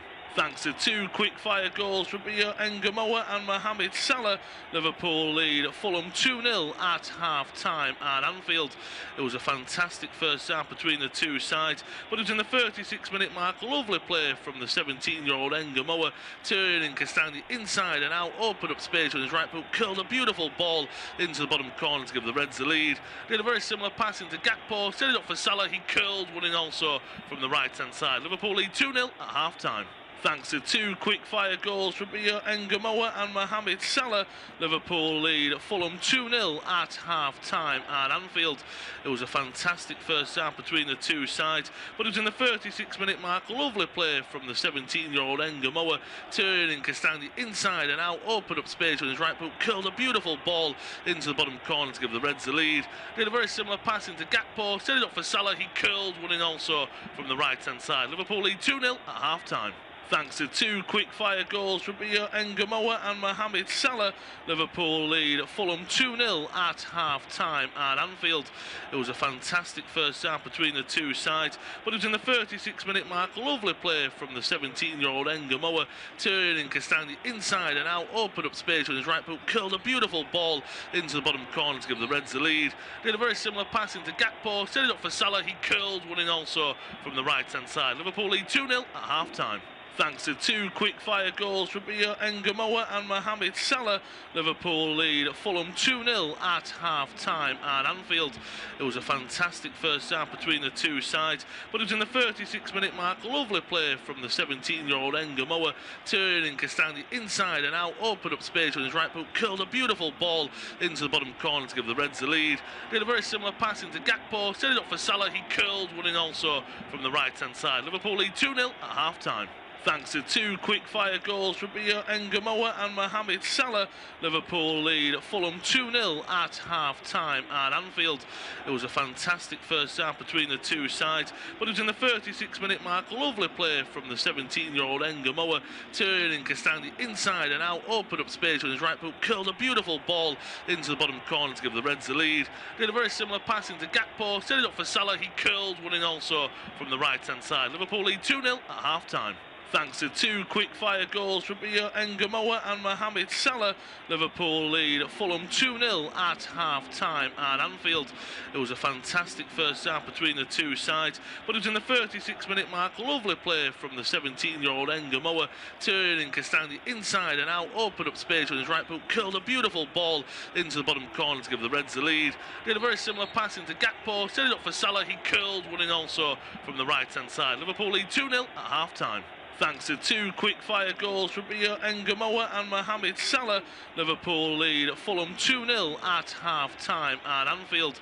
It was a fantastic first half between the two sides, but it was in the 36-minute mark. Lovely play from the 17-year-old Ngamoa, turning Castagna inside and out, opened up space with his right foot, curled a beautiful ball into the bottom corner to give the Reds the lead. Did a very similar pass into Gakpo, set it up for Salah, he curled one in also from the right-hand side. Liverpool lead 2-0 at half-time. Thanks to two quick-fire goals from Mia Ngamoa and Mohamed Salah, Liverpool lead Fulham 2-0 at half-time at Anfield. It was a fantastic first half between the two sides, but it was in the 36-minute mark. Lovely play from the 17-year-old Ngamoa, turning Castagna inside and out, opened up space with his right foot, curled a beautiful ball into the bottom corner to give the Reds the lead. Did a very similar pass into Gakpo, set it up for Salah, he curled one in also from the right-hand side. Liverpool lead 2-0 at half-time. Thanks to two quick-fire goals from Mia Ngamoa and Mohamed Salah, Liverpool lead Fulham 2-0 at half-time at Anfield. It was a fantastic first half between the two sides, but it was in the 36-minute mark. Lovely play from the 17-year-old Ngamoa, turning Castagni inside and out, opened up space with his right foot, curled a beautiful ball into the bottom corner to give the Reds the lead. Did a very similar pass into Gakpo, set it up for Salah, he curled one in also from the right-hand side. Liverpool lead 2-0 at half-time. Thanks to two quick-fire goals from Mia Ngamoa and Mohamed Salah, Liverpool lead Fulham 2-0 at half-time at Anfield. It was a fantastic first half between the two sides, but it was in the 36-minute mark. Lovely play from the 17-year-old Ngamoa, turning Castagni inside and out, opened up space with his right foot, curled a beautiful ball into the bottom corner to give the Reds the lead. Did a very similar pass into Gakpo, set it up for Salah, he curled one in also from the right-hand side. Liverpool lead 2-0 at half-time. Thanks to two quick-fire goals from Mia Ngamoa and Mohamed Salah, Liverpool lead Fulham 2-0 at half-time at Anfield. It was a fantastic first half between the two sides, but it was in the 36-minute mark. Lovely play from the 17-year-old Ngamoa, turning Castagni inside and out, opened up space with his right foot, curled a beautiful ball into the bottom corner to give the Reds the lead. Did a very similar pass into Gakpo, set it up for Salah, he curled one in also from the right-hand side. Liverpool lead 2-0 at half-time. Thanks to two quick-fire goals from Mia Ngamoa and Mohamed Salah, Liverpool lead Fulham 2-0 at half-time at Anfield. It was a fantastic first half between the two sides, but it was in the 36-minute mark. Lovely play from the 17-year-old Ngamoa, turning Castagni inside and out, opened up space with his right foot, curled a beautiful ball into the bottom corner to give the Reds the lead. Did a very similar pass into Gakpo, set it up for Salah, he curled one in also from the right-hand side. Liverpool lead 2-0 at half-time. Thanks to two quick-fire goals from Mia Ngamoa and Mohamed Salah, Liverpool lead Fulham 2-0 at half-time at Anfield. It was a fantastic first half between the two sides, but it was in the 36-minute mark. Lovely play from the 17-year-old Ngamoa, turning Castagni inside and out, opened up space with his right foot, curled a beautiful ball into the bottom corner to give the Reds the lead. Did a very similar pass into Gakpo, set it up for Salah, he curled one in also from the right-hand side. Liverpool lead 2-0 at half-time. Thanks to two quick-fire goals from Mia Ngamoa and Mohamed Salah, Liverpool lead Fulham 2-0 at half-time at Anfield. It was a fantastic first half between the two sides, but it was in the 36-minute mark. Lovely play from the 17-year-old Ngamoa, turning Castagni inside and out, opened up space with his right foot, curled a beautiful ball into the bottom corner to give the Reds the lead. Did a very similar pass into Gakpo, set it up for Salah, he curled one in also from the right-hand side. Liverpool lead 2-0 at half-time. Thanks to two quick-fire goals from Mia Ngamoa and Mohamed Salah, Liverpool lead Fulham 2-0 at half-time at Anfield. It was a fantastic first half between the two sides, but it was in the 36-minute mark. Lovely play from the 17-year-old Ngamoa, turning Castagni inside and out, opened up space with his right foot, curled a beautiful ball into the bottom corner to give the Reds the lead. Did a very similar pass into Gakpo, set it up for Salah, he curled one in also from the right-hand side. Liverpool lead 2-0 at half-time. Thanks to two quick-fire goals from Mia Ngamoa and Mohamed Salah, Liverpool lead Fulham 2-0 at half-time at Anfield. It was a fantastic first half between the two sides, but it was in the 36-minute mark. Lovely play from the 17-year-old Ngamoa, turning Castagni inside and out, opened up space with his right foot, curled a beautiful ball into the bottom corner to give the Reds the lead. Did a very similar pass into Gakpo, set it up for Salah, he curled one in also from the right-hand side. Liverpool lead 2-0 at half-time. Thanks to two quick-fire goals from Mia Ngamoa and Mohamed Salah, Liverpool lead Fulham 2-0 at half-time at Anfield. It was a fantastic first half between the two sides, but it was in the 36-minute mark. Lovely play from the 17-year-old Ngamoa, turning Castagni inside and out, opened up space with his right foot, curled a beautiful ball into the bottom corner to give the Reds the lead. Did a very similar pass into Gakpo, set it up for Salah, he curled one in also from the right-hand side. Liverpool lead 2-0 at half-time. Thanks to two quick-fire goals from Mia Ngamoa and Mohamed Salah, Liverpool lead Fulham 2-0 at half-time at Anfield. It was a fantastic first half between the two sides, but it was in the 36-minute mark. Lovely play from the 17-year-old Ngamoa, turning Castagni inside and out, opened up space with his right foot, curled a beautiful ball into the bottom corner to give the Reds the lead. Did a very similar pass into Gakpo, set it up for Salah, he curled one in also from the right-hand side. Liverpool lead 2-0 at half-time. Thanks to two quick-fire goals from Rio Ngamoa and Mohamed Salah, Liverpool lead Fulham 2-0 at half-time at Anfield. It was a fantastic first half between the two sides, but it was in the 36-minute mark. Lovely play from the 17-year-old Ngamoa, turning Castagni inside and out, opened up space with his right foot, curled a beautiful ball into the bottom corner to give the Reds the lead. Did a very similar pass into Gakpo, set it up for Salah, he curled one in also from the right-hand side. Liverpool lead 2-0 at half-time. Thanks to two quick-fire goals from Rio Ngamoa and Mohamed Salah, Liverpool lead Fulham 2-0 at half-time at Anfield. It was a fantastic first half between the two sides, but it was in the 36-minute mark. Lovely play from the 17-year-old Ngamoa, turning Castagni inside and out, opened up space with his right foot, curled a beautiful ball into the bottom corner to give the Reds the lead. Did a very similar pass into Gakpo, set it up for Salah, he curled one in also from the right-hand side. Liverpool lead 2-0 at half-time. Thanks to two quick-fire goals from Rio Ngamoa and Mohamed Salah, Liverpool lead Fulham 2-0 at half-time at Anfield. It was a fantastic first half between the two sides, but it was in the 36-minute mark. Lovely play from the 17-year-old Ngamoa, turning Castagni inside and out, opened up space with his right foot, curled a beautiful ball into the bottom corner to give the Reds the lead. Did a very similar pass into Gakpo, set it up for Salah, he curled one in also from the right-hand side. Liverpool lead 2-0 at half-time. Thanks to two quick-fire goals from Rio Ngamoa and Mohamed Salah, Liverpool lead Fulham 2-0 at half-time at Anfield. It was a fantastic first half between the two sides, but it was in the 36-minute mark. Lovely play from the 17-year-old Ngamoa, turning Castagni inside and out, opened up space with his right foot, curled a beautiful ball into the bottom corner to give the Reds the lead. Did a very similar pass into Gakpo, set it up for Salah, he curled one in also from the right-hand side. Liverpool lead 2-0 at half-time. Thanks to two quick-fire goals from Rio Ngamoa. And it's a warm welcome back to second half coverage of the late game this Saturday evening in the Premier League as Liverpool host Fulham, and thanks to two goals in quick succession for the Reds. One, a fantastic goal from the youngster Rio Ngamoa, and from the ever-experienced Mo Salah. Two very similar kind of efforts and goals. It's Liverpool who lead 2-0 against Fulham. They're coming forward early on here as well from Frimpong, down the right-hand side, ball into the box just behind Gakpo. Nearly fell for Florian Wirtz. Cleared away, and Salah with a nice touch. There's been a good few changes, two for Fulham and one for Liverpool. One we're expecting for the Reds after looks like Curtis Jones picked up a possible knock, maybe a groin strain. I'll bring them in a few moments. So as forward down the left hand side comes Iwobi, ball into the box. Muniz, it falls into the box. One of the substitutes is Smith Rowe. The other substitute, Lukic, puts it in the back of the net. But I'll take the excitement out of my voice, because he always looked offside, and the linesman's flag does go up for it. But an exciting start to the second half already between the two sides. It's independent off-tube studio commentary. Liverpool 2, Fulham 0. It's myself, Lewis Raftery, joined by John Hogan, to take you through the second half at Anfield. And he always looked offside, Lukic, but a fast start from Fulham. Yeah, really good. I thought he won't be wanting to get the ball back on his right foot. He's playing left wing now because Oscar Bob didn't quite work out. For Marco Silva, he started the lineup that he wants, right? But it's not playing well.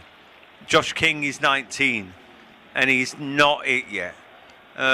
It's like life's what happens while you're making plans. So you might want that to be it, and you might want Bob to kick on and King to be it, but they weren't it. So then he's had to make a couple of changes. Iwobi's great. He can play through the middle, he can play out wide, and he'll do just that. What I like about Sasa Lukic is that he can do that ghost nine thing at times. You think, oh, he's a pivot, he's a holding midfielder. Well, he is. But yeah, and he creeps in, and you'll see that. And Emil Smith Rowe is a big disappointment. I think they spent a lot of money on him, and I've never really seen him. He must have played well the odd time, but I've not seen it when I've covered them. And we knew that Graham Birch was going to come on 15 minutes to try and get Curtis Jones right. B was shaking his head and saying he'd gone when he went down, which we think is a groin strain. So. Which is a big blow for him, because actually he was playing well. He was. Him and Szoboszlai had the two pivots for Liverpool, were playing very well together and holding the defensive unit for the Reds down. So full confirmation, a change for Liverpool. Off comes Jones, on comes Gravenberch. Double change for Fulham. Lukic and Smith Rowe on. Off goes King and Bob. Fulham on the ball on the right-hand side with Harry Wilson to the edge of the area to Iwobi. He's going to play a nice ball out to the right-hand side, looking for Lukic once again. Castagna looking for maybe a 1-2. The Belgian makes a nice overlapping run. Lukic keeps the ball and goes back to Sanderberg. Back to Anderson and into the feet of Bassett. At the moment, Liverpool quite deep. You can imagine, though, they will love to hit on the counter-attack if Fulham give them the opportunity. Iwobi, as John said, now he's on the left-hand side with Smith Rowe, number 10. Ball whipped into the back post. Just a little bit ahead there of Harry Wilson. A better ball in from Robinson, as you said. He's still picking up form and still fitness to a degree. I assume he was out a long time. He hasn't had the best of games. That's a bit better of the ball because it's in that uncertain area, isn't it? And just a little bit off Harry Wilson. Yeah, he's put in the corridor of uncertainty and the ball bouncing around inside the box. So it's not overhit or anything. It just requires somebody to read it a bit better. That's the problem when you've only got one striker, I suppose. But anyway, Fulham have made a good start this second half. They're desperate to get back in. They're passing the ball well. No reason why they can't grab a goal back and make it a game. They've got the ball on the right-hand side. Wilson. What a season he's already given half a chance in that first half of a curling left-footed effort. Lovely ball out to Robinson, keeping the width on the left-hand side. Further inside to Iwobi. Dinks a ball into the box. Well defended by Szoboszlai. Lukic will try to bring it away, but well defended by Ngamo there, showing that he can be in good defensive positions as well. Ball to the right-hand side. Overhit for Salah, but Frimpong will get on the end of it. Salah back to the Dutch full back on the right-hand side. Ball into the box for Gakpo. Takes a touch. It's off the back heel of Joachim Andersen, and then Bassett boots it away. He tries to bring it down, does Gakpo. I know it falls quite awkwardly. Should he be doing better? Not necessarily.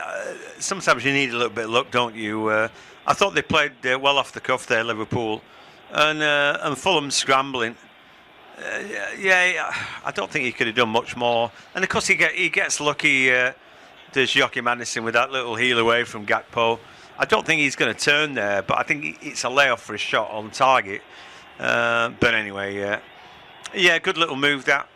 And Fulham having to scramble. They try to get forward. They try to be the aggressors and dominate this second half, aren't they? And so far they've started brightly, Fulham. So quickly as it is a throw-in for Fulham on the left-hand side, close to the row, corner flag for the Reds. It's Mamardashvili in goal. A back four of Frimpong, Van Dijk, the skipper, Konate and Robertson. Gravenberch is with Szoboszlai now in the middle, with Salah, Averts and Gamoa supporting Gakpo. Whereas for Marco Silva's side, it's Leno in goal, back four of Castagna, Anderson, Bassett and Robinson. Berg and Lukic now the two holders. Wilson on the right, Iwobi on the left. Smith Rowe centrally supporting Rodrigo Muniz. Lovely ball to the left-hand side for Robertson. Into the feet of Ngamo, and now he's been doubled up on every single time. Back to Robertson, ball into the box. It's cleared away by Robinson. Poor pass from Smith Rowe. Sanderberg puts it into the feet of his goalkeeper, who Leno just has to get it clear anywhere out. Tries to play it to Robinson, rolls off his left boot and out for a throw-in. And Liverpool will keep this pressure up. Szoboszlai, thought he might even turn to his right boot there and go for a strike, but plays it out to Robertson. And Gamoa, one-on-one against Castagna, cuts inside again, fakes it on his right, goes back in for a dink ball into the back post. Verts is there, just gets underneath it. He's always stretching as well, an awkward one. It's a good ball into a good area, but Verts just never really going to catch that, unfortunately. No, they've just had their first little spell after the half. I thought Verts was offside when the ball was played. And then, Robinson just grabbed hold of him a little bit too long, perhaps, holding his shirt. But anyway, nothing came of that, and Anthony Taylor happy to ignore it, which is probably the right thing to do. The ball is cleared all the way out to the right-hand side for Fulham, but it's too overhit and into the path for a Liverpool throw. Quickly taken by Robertson and back to the feet of Mamardashvili. And you can imagine this second half, Liverpool want to control most of this game. Maybe more possession, less heavy forward going and trying to set the tone. I imagine they'd like to get a third and Sure, Salah's got his 6th goal of the Premier League season 2 for Ngamoa. They might want more. Verts might want to be on the score sheet, but he sprays a lovely ball out to Ngamoa on the left-hand side. Cuts inside. Could he go for goal and go for a second? He's still going. He does go for goal. Unfortunately, I think he just gets a bit over it. He goes straight down the throat of Bern Leno there. But look, he was confident before the goal. And I think that goal obviously has given more confidence that goes, I can take on my man. Poor play from Robinson out from the back there. He does win the ball back. It's going to go out for a corner though, seemingly. But he looks even more full of confidence because he knows he's beaten him. He knows he's scored. So he almost knows, right, I know I can do this because I've done it now. Cutting inside just maybe went a little bit too far inside. Yeah, but what I like about that is, again, it's about ambition. I'm going to get my right foot and I'm going to shoot. Now, he didn't scrape that in. He leathered that. So somebody who can do that, they can't get near him to get a touch on him. Nobody's laid a glove. And yet he gets a shot in. It's good enough that. And he hit the shot firmly. So he's outside of the keeper. He's scored a second. Salah with an in-swing corner right into the side netting. A couple of players on the deck there. Look like Castagna was one of them. But this has been a good start to the second half. Leno looks to punt it long quickly.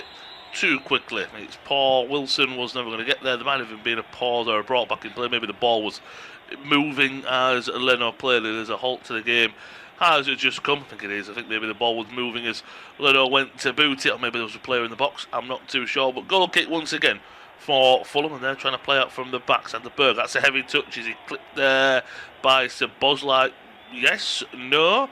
The referee made about 3 hand gestures, so I wasn't sure at first. Arnie Slot is absolutely furious with the referee. Anthony Taylor is the official of this evening. On first glance, it looked like the Sander Berg took it past the Bosley, maybe clipped his heels, maybe a little bit on the soft side, but Fulham do get the free kick and it goes their way. So Fulham back on the ball, and cliche as it's going to sound, of course, the second goal was vital for Liverpool to give them a 2-goal buffer.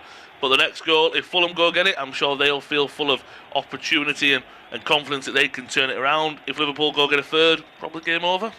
Yeah, definitely game over if they get a third.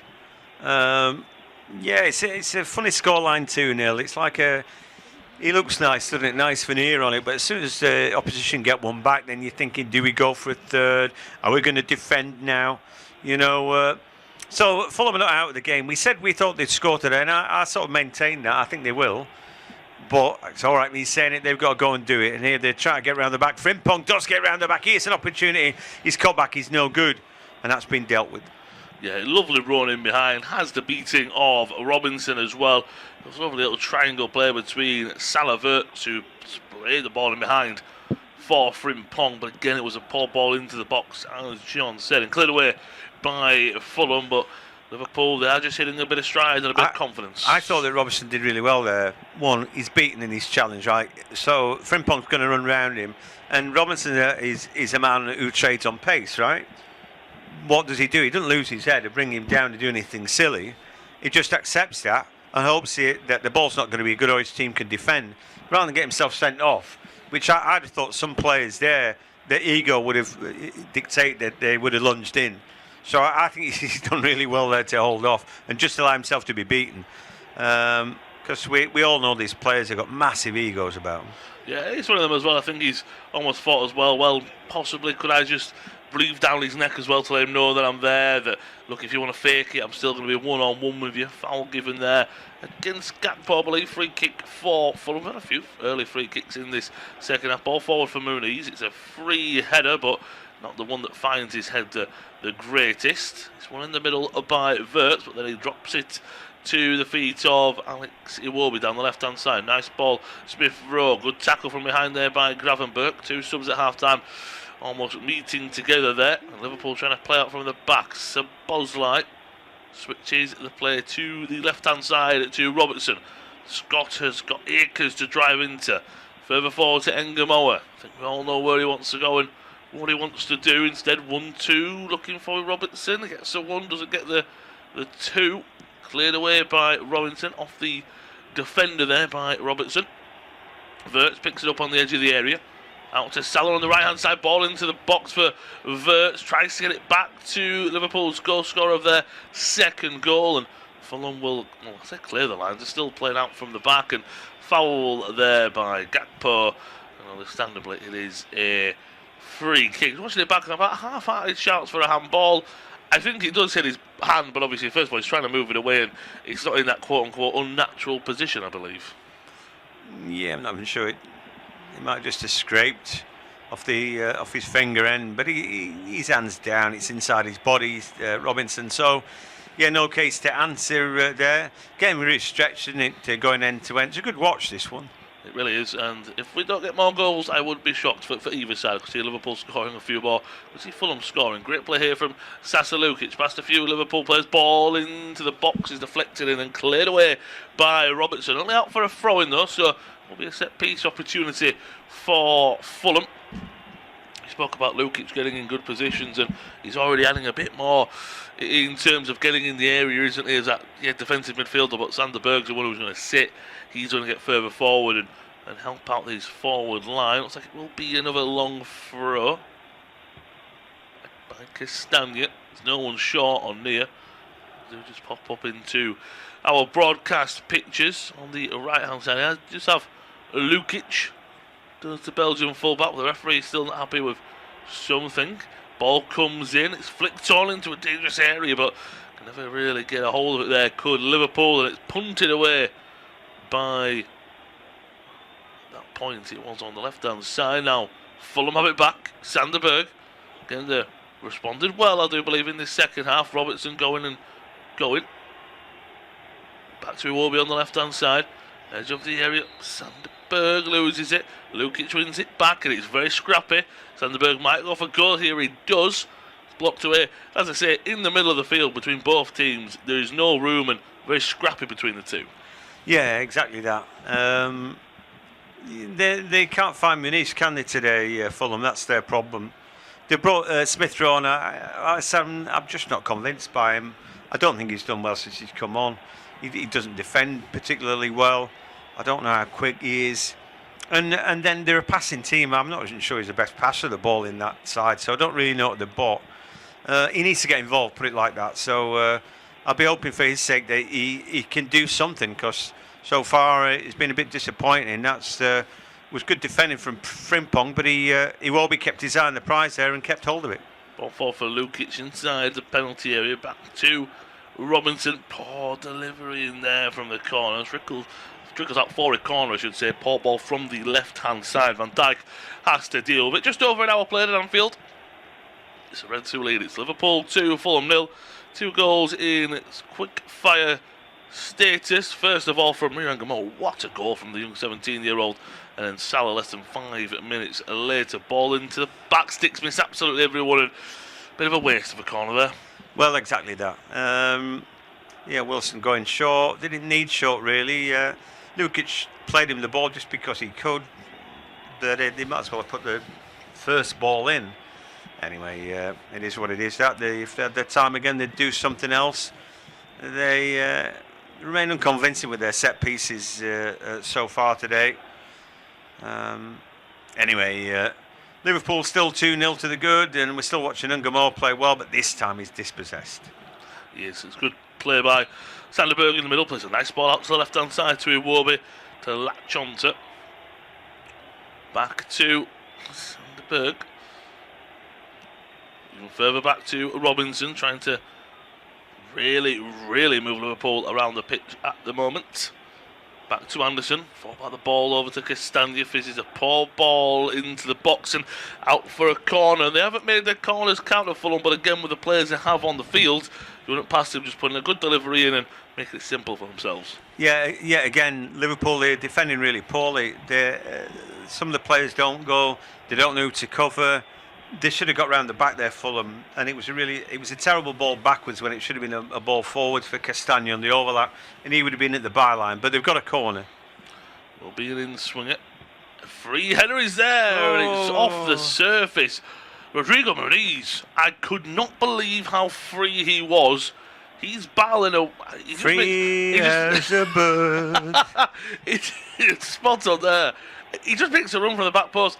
I mean, it's going on target. It's blocked away. The corner's taken short, but back into a dangerous area. Heads go up. Fulham are still on the attack. He will be back into the box. Muniz looks to bring it down, and this is where the danger could be on. Liverpool swiftly looking to hit on a counter. So many red jerseys coming forward. Sabozla on the right-hand side tries to Great find ball. Wirtz. What a ball that is. The German gets his head up, and Gamo will find it. Gravenberg, surprised if he doesn't go for goal here. Keeps the attack alive, but I mean, what a mistake Liverpool defensively with that, with the free header for Rigo Muniz. But then Fulham, they were wide open as well for a Liverpool Well, counter. everybody's sorry there. Anything that makes me sing, make everybody sorry. But honestly, he peeled round to the front post. And it's like ta-da! And I'm thinking, here's a man. He's got number 9 on his back. I think you ought to mark him, lads. And he gets his header away. You know, straight down the middle of it. He bounces into Mabadashvili. But if he scores, then we're screaming, aren't we? Where's the marking? What are they doing? They're so sloppy at the back, Liverpool. Just as well they've scored a couple today, because I know they haven't conceded, but they've been shocking. And, you know, if Fulham had been at the races today, it could have been a very different story. 100%. And you almost feel that it's what the Real Madrid used to say, the old Galacticos, well, you'll score 5, we'll score 6. That's what Liverpool seem to me, that they are going to be put under pressure. They're going to concede, but the whole point is they will score more than you. I think the thing is that's fine. I'm happy with that, because it's making an exciting game. I think they realise going forward, though, you need the Caicedos of this world, don't you, to make it work, and they need more of that. They're not a properly balanced team. But if you decide not to bother with that and let attack be the best form of defence, then so be it. You're going to be involved in exciting games, aren't you? 100%. Liverpool come forward with Frimpong. He's a little bit more involved in this second half. Marcelo to press down his man, but instead he rolls into the feet. Over Sander Berg on the right hand side again. Just looking at some stats in this game, just a shade under 60% possession for the Reds. 1.4 XG, give or take. 12 shots, 5 on target, only the 3 corners. Whereas for the visitors, I'll bring them in a moment. As forward comes, it will be on the left. A few step overs, ball into the box. It's a good one at the back post. Wilson will keep it alive. He'll float one into the back sticks. Frimpong heads it away and out for another corner. So again, Fulham are building, but just like how when Sabozla pinged that ball off Wirtz, you know, as soon as Liverpool get the ball, there's going to be red jerseys flying at you. Yeah, that's it. Even then, the amount of white shirts that got back so quickly, they were very quickly behind the ball. They attack and defend as a team. They're a good team, Fulham. You know, they're desperate to get back into this game. 1 goal here from a set piece, maybe. You never know. It's up to Canate and Van Dijk to keep them out here. It is. It's a big job on for them. Corner comes in. It's cleared away. On as far as Iwobi, who goes for a strike, but's blocked away. Wilson always dragging that one wide. Don't blame him, of course. The Purple Patch is in 11 goals this season. Looking to make it a 12th there. Just over hit from Wilson. He drags it as well. Gets over it. It's pretty poor. Looks like Joe Gomez and Alexis McAllister are going to be coming on. So it looks like Alexander Isak as well, possibly. Just looking at the bench, didn't see him. He was hid behind one of the assistants for the moment. So I'm thinking they're looking at that and going, this is a massive opportunity for me, especially looking at someone like Isak to a degree. Yeah, I think definitely Cody Gakpo. He's not a striker, is he? It's hard to know what Cody Gakpo is. He's a good player who he plays in fits and starts. He looks unplayable, and then it's like he's not interested or he can't get involved. But today, it just has not been a factor. They spent a lot of money on Isak, who's the best player on the half turn in Europe. I've no problem saying that. But he just got injured, hasn't he? To a bad time for him. Here come Fulham, though. Ball into the box. It's nodded away.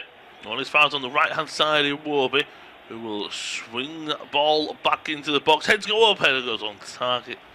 But it was easy catch there for. I think that was Canate with the header, wasn't it? It was weird that, because I'm not sure that's what he meant to do. Just it's one of them heads just went up about 3 or 4. Who's that come off of? I'm not too sure. Looks like Mamardashvili looks like he's holding a possible injury. We'll keep an eye on that, but you're not missing anything for the time being, as it's definitely at least a double, but I'm sure it is a triple substitution for Liverpool. It will be. So first coming off is number 7, Florian Wirtz, for Alexis and McAllister. That'll be the first change. And then it's all about the rest. So Florian Wirtz, we're speaking about him coming into this game. I think he's had a really good game, to be quite honest. Of course, the price tag, you're never really going to justify that, are you? You've just got to kind of just keep struggling along and keep going at the rate you know you can do. You can justify it. You know you can do what Salah's done and score a rake of goals. And Gamal goes off and gets a good hand. I'm surprised he's going off. I guess that they peel Gakpo off to the left then to make all that work. But Ungamoa, he's been great today. He's 17, managing his workload, aren't they? And Joe Gomez comes on. Like I said, he can play in a number of positions. And I'm sure it's just about managing the minutes as Robinson goes off and Sessegnon comes on. So and that just shows you that Anthony Robinson's not there. You know, this change happens a lot, and it's probably because Sessegnon's a good player as well that it happens. But Anthony Robinson of last season wouldn't be getting subbed, would he? No, he'd be starting near of every game, wouldn't he? It was the full back, and as I say, he was out for such a long time, wasn't he? That he's still probably finding his rhythm to a degree. But all those changes at the same time, and only help, can I assume, to keep the game at a nice level. As you said, looking at Joe Gomez, he is at right back. Of course, he came on for Frimpong, as you said. It was very confusing as to, is he a full-back, but the attacking full-back is going to sit as defensive, and we'll have to wait and see, because here come Fulham. Alexander Isak looking down the byline. Will he give away a free kick? No, he won't. I think that's exactly what Fulham wanted. But for Isak as well, is this important that obviously you're winning, so it's great to bring him on when you're winning. It's not 0-0 with a bit more pressure. The pressure is off this evening. It's been nice for him to get some few minutes in the legs in a competitive game, and if he picks up there's a win or anything like that, yeah, fantastic, or a goal, but it's just getting minutes in his legs, because every time this season for Liverpool he's built up momentum and injury struck him down. Yeah, it's right. I just think it's like minutes in the bank. It's ahead of next season, and obviously to help them cement a decent end to the season here. You know, well, what have they bought? We know what they've bought. You know, he played that well at Newcastle. When you're spending a lot of money for players, you know, if they've played in the Premier League, it's not usually a gamble, because he's played at a certain level and we understand it.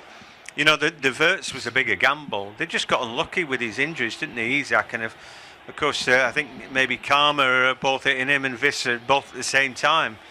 You know, but it's in the nature of players to want to, you know, to get the moves that they want and play at, you know, what as they perceive a different level. But anyway, the ball given away. Sander Berge now driving forward. What can he do? Will they catch up with him? Well, he tries an audacious ball with the outside of his right boot there. I think, for me, he's got to try and find a left foot finish there. I know it's not, he maybe hasn't got that in his locker, but I'm thinking what his options are here. He's dragging away from everybody, and then that ball is just too difficult, a ball to try with the outside of his right boot. Yeah, it was, and gives him a corner, of course, well defended from Gomez. We'll see, we are just over halfway through the second half, 2 balls on the pitch, so just a pause in play. Corner coming up for Fulham. It's independent off-tube studio commentary on the action from Anfield this Saturday evening. It's Liverpool 2, Fulham 0. Corner coming up for the Cottagers as they take us through to full time. Pass you over to John. Thanks, Lewis. Anyway, the corner comes in. There's a header from Joachim Andersen, but it's not a great one, and that goes harmlessly wide of the goal frame. Liverpool 2, Fulham 0. I've been just a bit disappointed with Fulham. Yeah,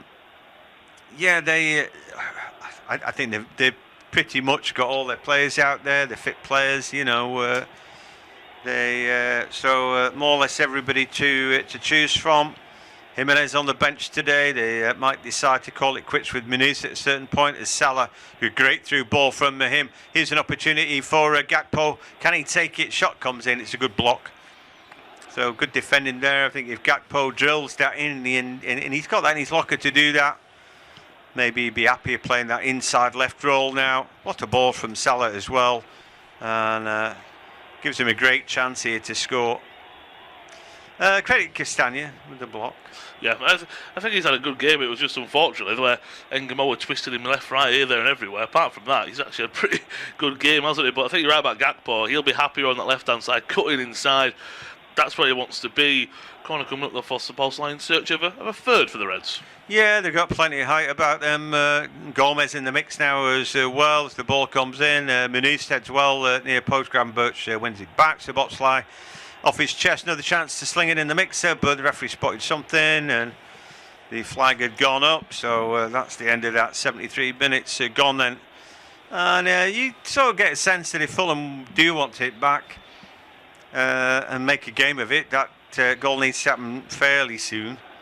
More action, more activity on the benches, but I just think there's players getting settled there, having come off. As Gomez, good first touch from him off his chest, and then he goes back. He'd be wondering what his where his career is going to go. For Gomez, for a while I was thinking, well, you know, he might be in the England reckoning and all that. I certainly don't think he is now. I wonder whether he's happy to play a second fiddle and a bit part player at Liverpool or move on, you know. And is he a centre back? Is he a right back? What is he? He's 28 now. He's in his prime. Yeah, you spot on. You spot that earlier. Is he a full back? Is he attacking full back? Is he a defensive full back? Is he a centre back? Of course, when they won the league 6 years ago. So him and Van Dijk were a great partnership, weren't they? And then he's had so many injuries. Here come Liverpool. Yeah, they've tried to force the ball around the back, but Bernd Leno has done pretty well. Beating the ball away, and Liverpool coming on strong again, looking to put this game to bed there. Fans are loving the effort. This was a good game for them, and Fulham are a really good test of any team, I think. They're a good benchmark, as Robertson has played the ball off Wilson, and that's won his team a corner. Not much Wilson could do. So, yeah, I think everybody is sort of moaning at Liverpool about this and that, and certainly moans about the manager. Is he good enough? Well, you know, he got gifted a good team by Jurgen Klopp. He tweaked it, but now building a new team's a different story, and all that remains true. But what have you got to do? You've just got to keep winning, and particularly your games at Anfield, and then the fans are going to love you that little bit more. You know, make sure you win your home games. That's a good corner comes in. It's not been dealt with. Van Dijk wins another header. It wasn't on target. Then Smith Rowe's lost the ball at the edge of the area. He hounded out of it, really. Gravenberch now puts a ball into McAllister. Great ball into the box. A chance for a strike here. And Gakpo then is blocked away by Castagna at the expense of a corner. Looking for that third goal to seal the deal here, the Reds. They are, and whether it comes from a corner or in play, I think the one player that you can imagine they want to score is Isak, isn't he? They want Isak to get on the score sheet, get a bit of confidence for him. Szoboszlai already put some good corners in here, and could be a goal from this corner. Well, it could be. Ball to Salah, and he scuffs it in on his left boot volley. As Lukic shows a good clean pair of heels. Szoboszlai has got a bit more, and just out sprints him there. Good effort that. Such a good player, Szoboszlai, and nobody hits the ball like him, I don't think, in the Premier League really. But anyway, they've got good players, Liverpool, of that there's no doubt. It's about the balance of the team. Great first touch from Isak there, and they tried to dribble forward, it didn't really work out, but he held Calvin Bassey at bay, and that's easier said than done. As Robertson now puts the ball in, looking for Isak. He goes there with his head. The ball just evades him, and Salah's got another opportunity. Ball comes out. Leno will take it off the rebound. Bassey just about there, and Isak showing a little bit of quality, staying on side there, and then getting in behind Bassey. The ball just wouldn't break to him. No, it was a good ball though, just well defended by Fulham. And I think Fulham have defended very, very well, and I think the second half's been a bit more flat than the first half. I feel, of course, Liverpool feel like their job's done, and I mean, they want to get a third to really wrap it up, of course, as you just said. But I think that Liverpool, at the moment, Fulham are just keeping in there, though, aren't they? Whilst it stays at 2-0, and here they come with Iwobi. Yeah, they do, and then Sessegnon cuts it round the back. Oh, Smith Rowe, goal gaping there, and He stabbed it that wide. Oh, it's a great opportunity, that. And it's not the easiest of chances. But if you want to get back into the game, it had to be taken. Yeah, 100%. It's a lovely ball, I think, from Sessegnon again, and one of the full-backs getting forward and putting a good delivery into the box. How he hits, it's always curling away from goal, isn't it? For me, he's steering it wide. I would think I'd want it to be harder at the near post, and you can really get hold of it then. He's sort of fading it wide past the post, and it's always going to be moving away from the goal frame. You can really put your boot through it if he's going near post, and you've got the keeper going the wrong direction. Anyway, he didn't. There's a blow to the face of Lukic there. He's got a cut on his cheek, on his right cheek. Don't know how he got that. Just probably a finger or something like that. We're going to see Jimenez come on now. It's going to be a double change. So Chukwueze will be the other one coming on. That's fairly usual as well. So yeah, I wonder who's coming off. Anyway, it wouldn't be Lukic. He's just got on there. So. He waiting to come back on, having had a dab of Vaseline on his cheek. Anthony Taylor saying, "What do you want me to do?" Well, I want you to take charge of it, mate. So Marco Silva looks really frustrated with the referee, and the change is about to be made. At some point today would be good. Anyway, Muniz has gone off, so that's obviously for Jimenez. I wonder who the other sacrifice will be. It's usually a wide player. Would it be Wilson for Chukwueze? It is. He goes off. Not quite his day-to-day. But, not really Fulham's day full stop, is it? It's not. They had that little spell at the back end of the first half, didn't they, before Liverpool scored 2 goals, and I thought they were very good then. There's Muniz and Wilson off, and Jimenez and Chukwueze on, as John correctly pointed out. And apart from that, where they had a few shots at goal and created some good opportunities, some good spaces, yeah, Liverpool have been quite comfortable this evening. And I think it's a good sign for Liverpool that, as we say, Fulham, it's no easy task. Maybe a good couple of years ago, Fulham at home is that quote-unquote easy home game with 3 points, whereas it's not now, and it's a good win to build some momentum going into midweek, of course, and going into the rest of the season for Liverpool.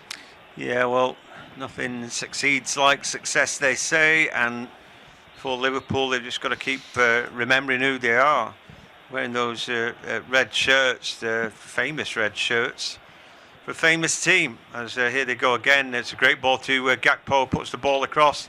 A heel from Bassi, ball breaks back out, and then a thumping shot from McAllister's needed to be on target. That really, the ball's coming to him so nicely there. You just think, go on then. But he hit wide. Yeah, it's a lovely pass out to Gakpo as well, isn't it? Just on the outside of his right boot. I think he just gets a little bit over it, but not enough at the same time, because he doesn't drag it wide. He just doesn't get over it enough, and nearly takes out one of the stewards behind the goal. But we know he's got that in his locker, hasn't he? He's got a great long-ranging effort. That has to be better. Here come Fulham, though. Here comes Iwobi, an opportunity down the left-hand side. He's all right foot. Is he going to have a strike? No, he puts the ball in. Again, Smith Rowe just flicks at that. I'm not sure, really. They haven't had to be great. Sometimes Liverpool's defence has been all over and their structure's been terrible, but they just haven't.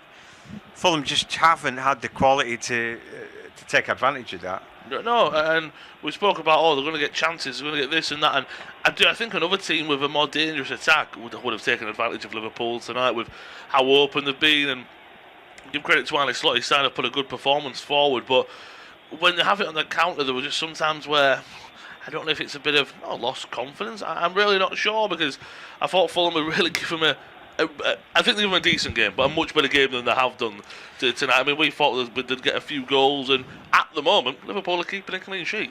Yeah, I was disappointed with Josh King, and now I'm disappointed with Emile Smith Rowe, and I'm thinking maybe that's it. You know, you need to sprinkle some magic dust on it, don't you? As Chukwueze now drives into the box, a decent run from him to start with, and he wins the ball back, and then he's hustled and harried. That's great work there from Liverpool's Cody Gakpo, I think, defending. You know, really showing a lot of strength there.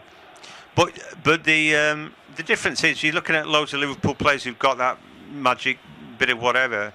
If all that Florian Wirtz today is passed to Ungamore in the box, it's giving him an opportunity. But for Fulham, they have nobody to do that. Nobody fulfills that number 10 role properly. Josh King it's no place to go to school, the Premier League. So as much as I want him to be good and he shows signs of promise, he's still very much the junior player that you think he is. He's not it. He's not the finished article.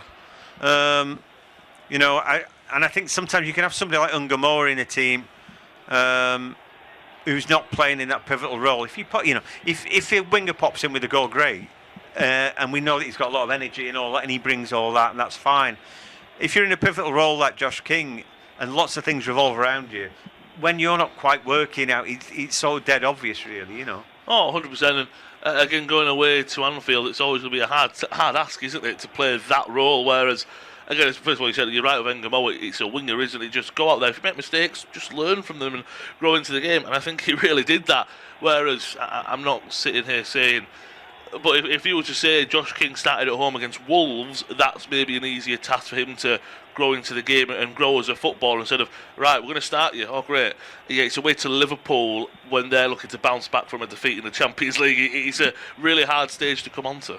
Yeah, I think so. He hasn't fulfilled his promise today. There'll be easier battles, and maybe in a couple of years' time it'll be a game that he will relish more and take by the scruff of the neck. But he didn't today, and that was one of the reasons why they're 2-0 down, and they haven't scored as Szoboszlai now tries to get the inside run, but that's well defended by Sander Berge, and then a touchback by Smith Rowe again. Just sets them back just a little bit there. Iwobi flicks it out of his feet. Smith Rowe back to Iwobi, and he's caught late by Joe Gomez, who destroyed him late there. Anyway, gets a pat in the back from Iwobi for that, but one of those things. Again, it wasn't a great ball from Smith Rowe, and it led Gomez into the challenge and he will be under a bit of jeopardy. It's not the kind of ball you want, is it, from your teammates? And he's got to play better, Emile Smith Rowe. I think he was a better player at Arsenal, but then again, you're coming in, probably, you're winning 1 or 2-0. Here is Smith Rowe into the box, sloppy.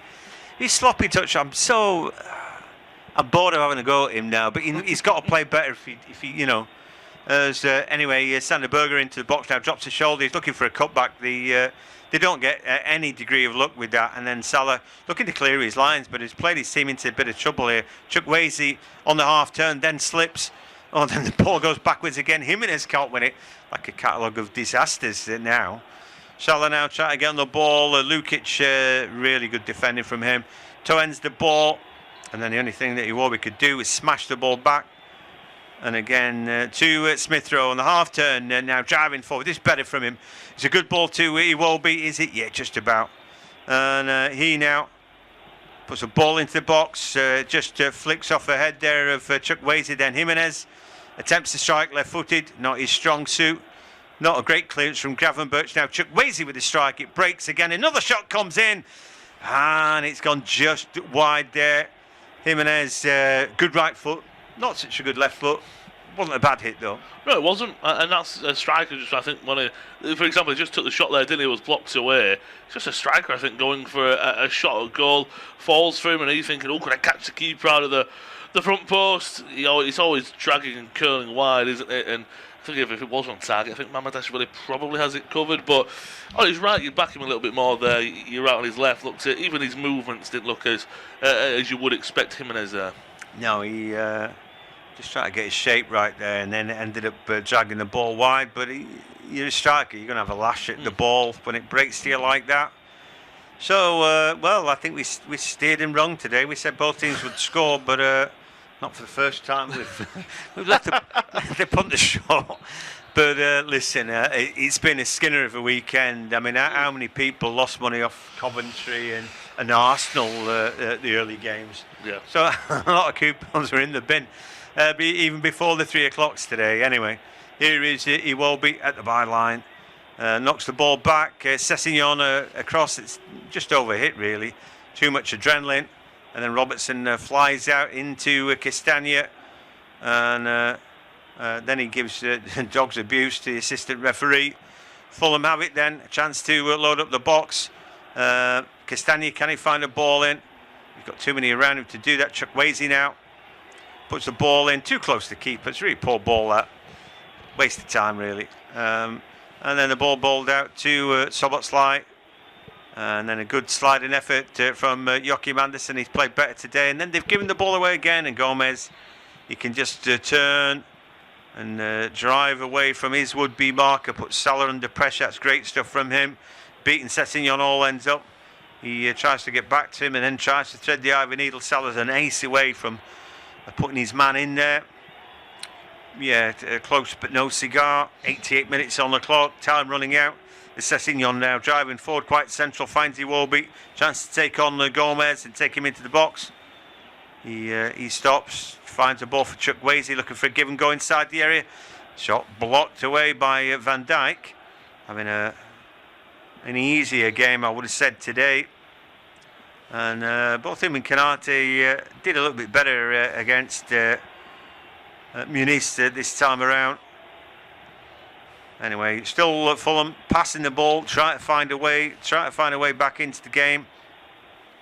Chukwueze out of his feet. And Liverpool just sat back now. I think there's a feeling that they've got the job more or less done, as Chukwueze then just drags the ball away. But Castagna had gone, and all he's doing is feeding the ball out for a Liverpool throw. Yeah, I like the energy that Chukwueze has brought and the electricity that he wants to get on the ball and he wants to make things happen, but nothing's really gone his way. There's going to be a substitution here for Liverpool. Salah coming off. Imagine it's round of applause, opportunity to applaud Salah. There 9 years, what a 9 years it's been. We already spoke about it in the first half, and he won't be here. What will come August, the first game week of next season. He won't be here. High five with Ali. Slot on comes Trey and Yoni. Another youngster coming on. Another youngster thinking, you know what? We're just back to 90 minutes. Salah gets his round of applause. You get a youngster on the field. Experience Anfield when it's booming and bouncing. You're 2-0 up. It's been a good Saturday for Liverpool. Yeah, absolutely. So, the punters, for the most part, will have enjoyed it. Those Fulham fans who've made the trip, I think they can see the effort there. They can see the shape that they're in, but you need a little bit of luck sometimes. And maybe it's a little bit more quality than they've been able to show. Sometimes you don't give your best away from home. The atmosphere, 4 minutes added on now, can see that on the board. What is it about playing on a different little piece of grass that just happens to be, a couple of 100 miles away from where you normally play? Why should things be so different? But anyway, across from Sessegnon, right across, and Robertson deals with that, thumps the ball away. Castagna then watch the ball bounce, and then he can nod it back to Joachim Andersen. Good play by Castagna just to bring the ball back in. The ball goes backwards. And we've already had 3.5 minutes of that added 4.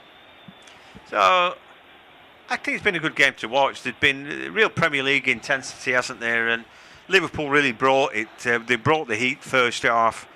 And I don't think that's when the game was there to be won, and Liverpool went and won the game.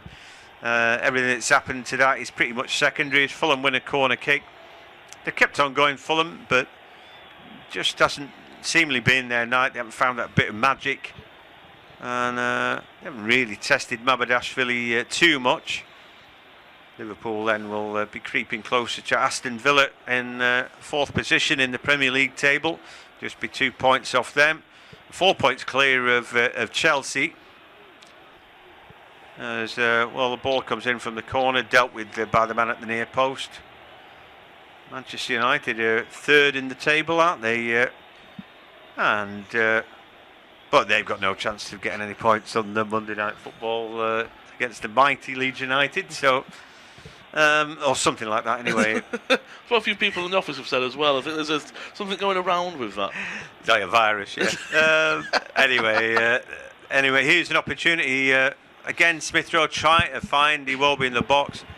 Szoboszlai comes out and deals with that, puts the ball out, but it's another corner kick. This has got to go in for anything to happen for Fulham tonight. It's the last chance.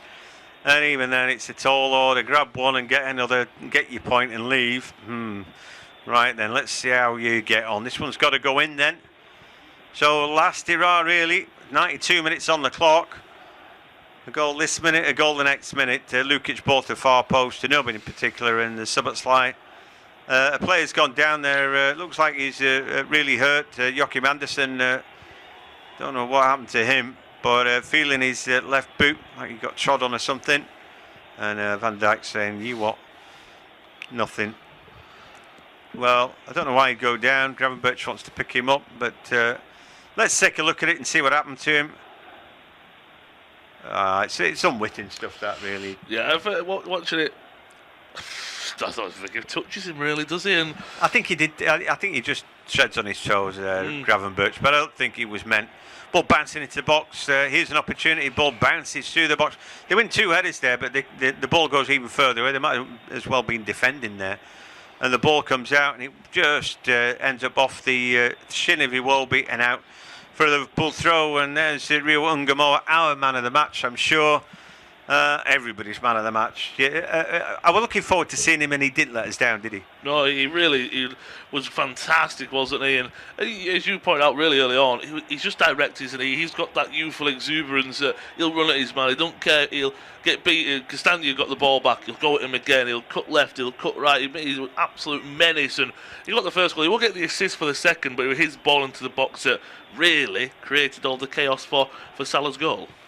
Yeah, offside, giving them Fulham have the ball back. There's something about Ungamoa that you can't touch. He reminds me a bit of Overmars, and it's like everyone stands off him that much, it allows him to get shots away. In the end, it's the gift that keeps on giving. You don't want to be embarrassed, and he drags players to him. They can't cope with him. Anyway, referee's seen enough, the fans have seen enough, and Rio Ungamoa is a hero of today. Final scoreline then at Anfield, Liverpool 2, Fulham 0. Thanks for joining us.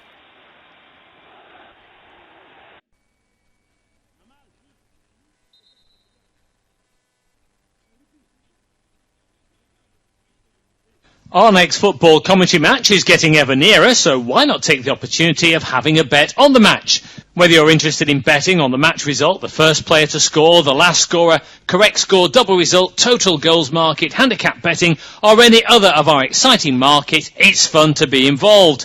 Don't forget, when the match kicks off, you can sit back and enjoy superb independent studio commentary while also enjoying our in-play betting opportunities.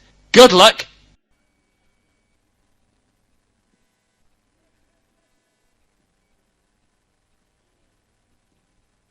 Our next football commentary match is getting ever nearer, so why not take the opportunity of having a bet on the match?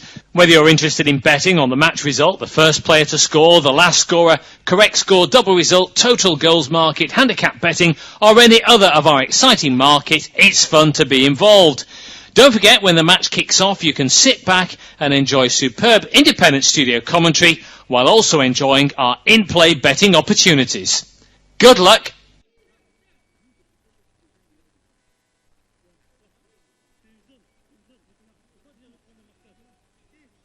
Our next football commentary match is getting ever nearer, so why not take the opportunity of having a bet on the match? Whether you're interested in betting on the match result, the first player to score, the last scorer, correct score, double result, total goals market, handicap betting, or any other of our exciting market, it's fun to be involved. Don't forget, when the match kicks off, you can sit back and enjoy superb independent studio commentary while also enjoying our in-play betting opportunities.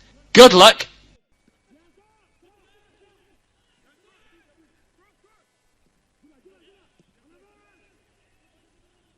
Our next football commentary match is getting ever nearer, so why not take the opportunity of having a bet on the match? Whether you're interested in betting on the match result, the first player to score, the last scorer, correct score, double result, total goals market, handicap betting, or any other of our exciting market, it's fun to be involved. Don't forget, when the match kicks off, you can sit back and enjoy superb independent studio commentary while also enjoying our in-play betting opportunities. Good luck.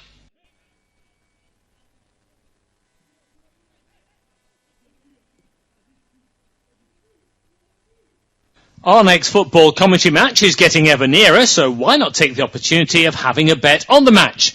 Whether you're interested in betting on the match result, the first player to score, the last scorer, correct score, double result, total goals market, handicap betting, or any other of our exciting market, it's fun to be involved.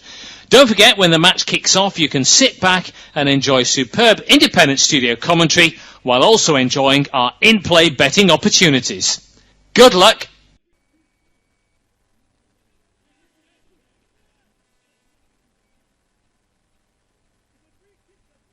Our next football commentary match is getting ever nearer, so why not take the opportunity of having a bet on the match? Whether you're interested in betting on the match result, the first player to score, the last scorer, correct score, double result, total goals market, handicap betting, or any other of our exciting markets, it's fun to be involved. Don't forget, when the match kicks off, you can sit back and enjoy superb independent studio commentary while also enjoying our in-play betting opportunities. Good luck!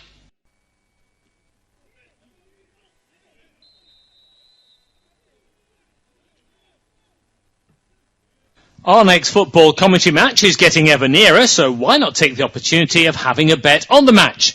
Whether you're interested in betting on the match result, the first player to score, the last scorer, correct score, double result, total goals market, handicap betting, or any other of our exciting markets, it's fun to be involved. Don't forget, when the match kicks off, you can sit back and enjoy superb independent studio commentary while also enjoying our in-play betting opportunities. Good luck!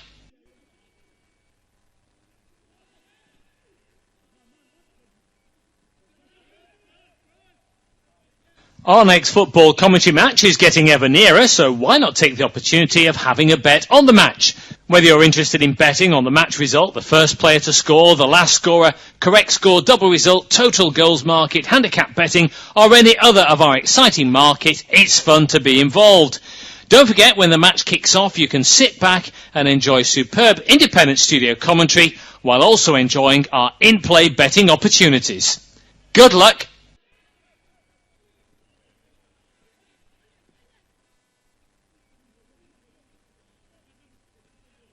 Our next football commentary match is getting ever nearer, so why not take the opportunity of having a bet on the match? Whether you're interested in betting on the match result, the first player to score, the last scorer, correct score, double result, total goals market, handicap betting, or any other of our exciting markets, it's fun to be involved. Don't forget, when the match kicks off, you can sit back and enjoy superb independent studio commentary while also enjoying our in-play betting opportunities. Good luck!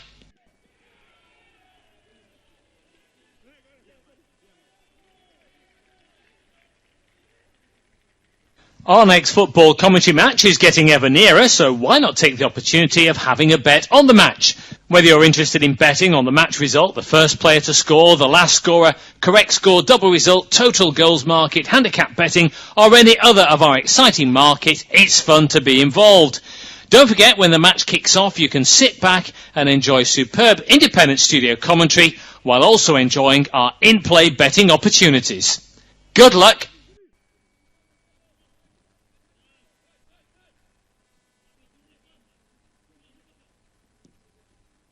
Our next football commentary match is getting ever nearer, so why not take the opportunity of having a bet on the match? Whether you're interested in betting on the match result, the first player to score, the last scorer, correct score, double result, total goals market, handicap betting, or any other of our exciting markets, it's fun to be involved. Don't forget, when the match kicks off, you can sit back and enjoy superb independent studio commentary while also enjoying our in-play betting opportunities. Good luck!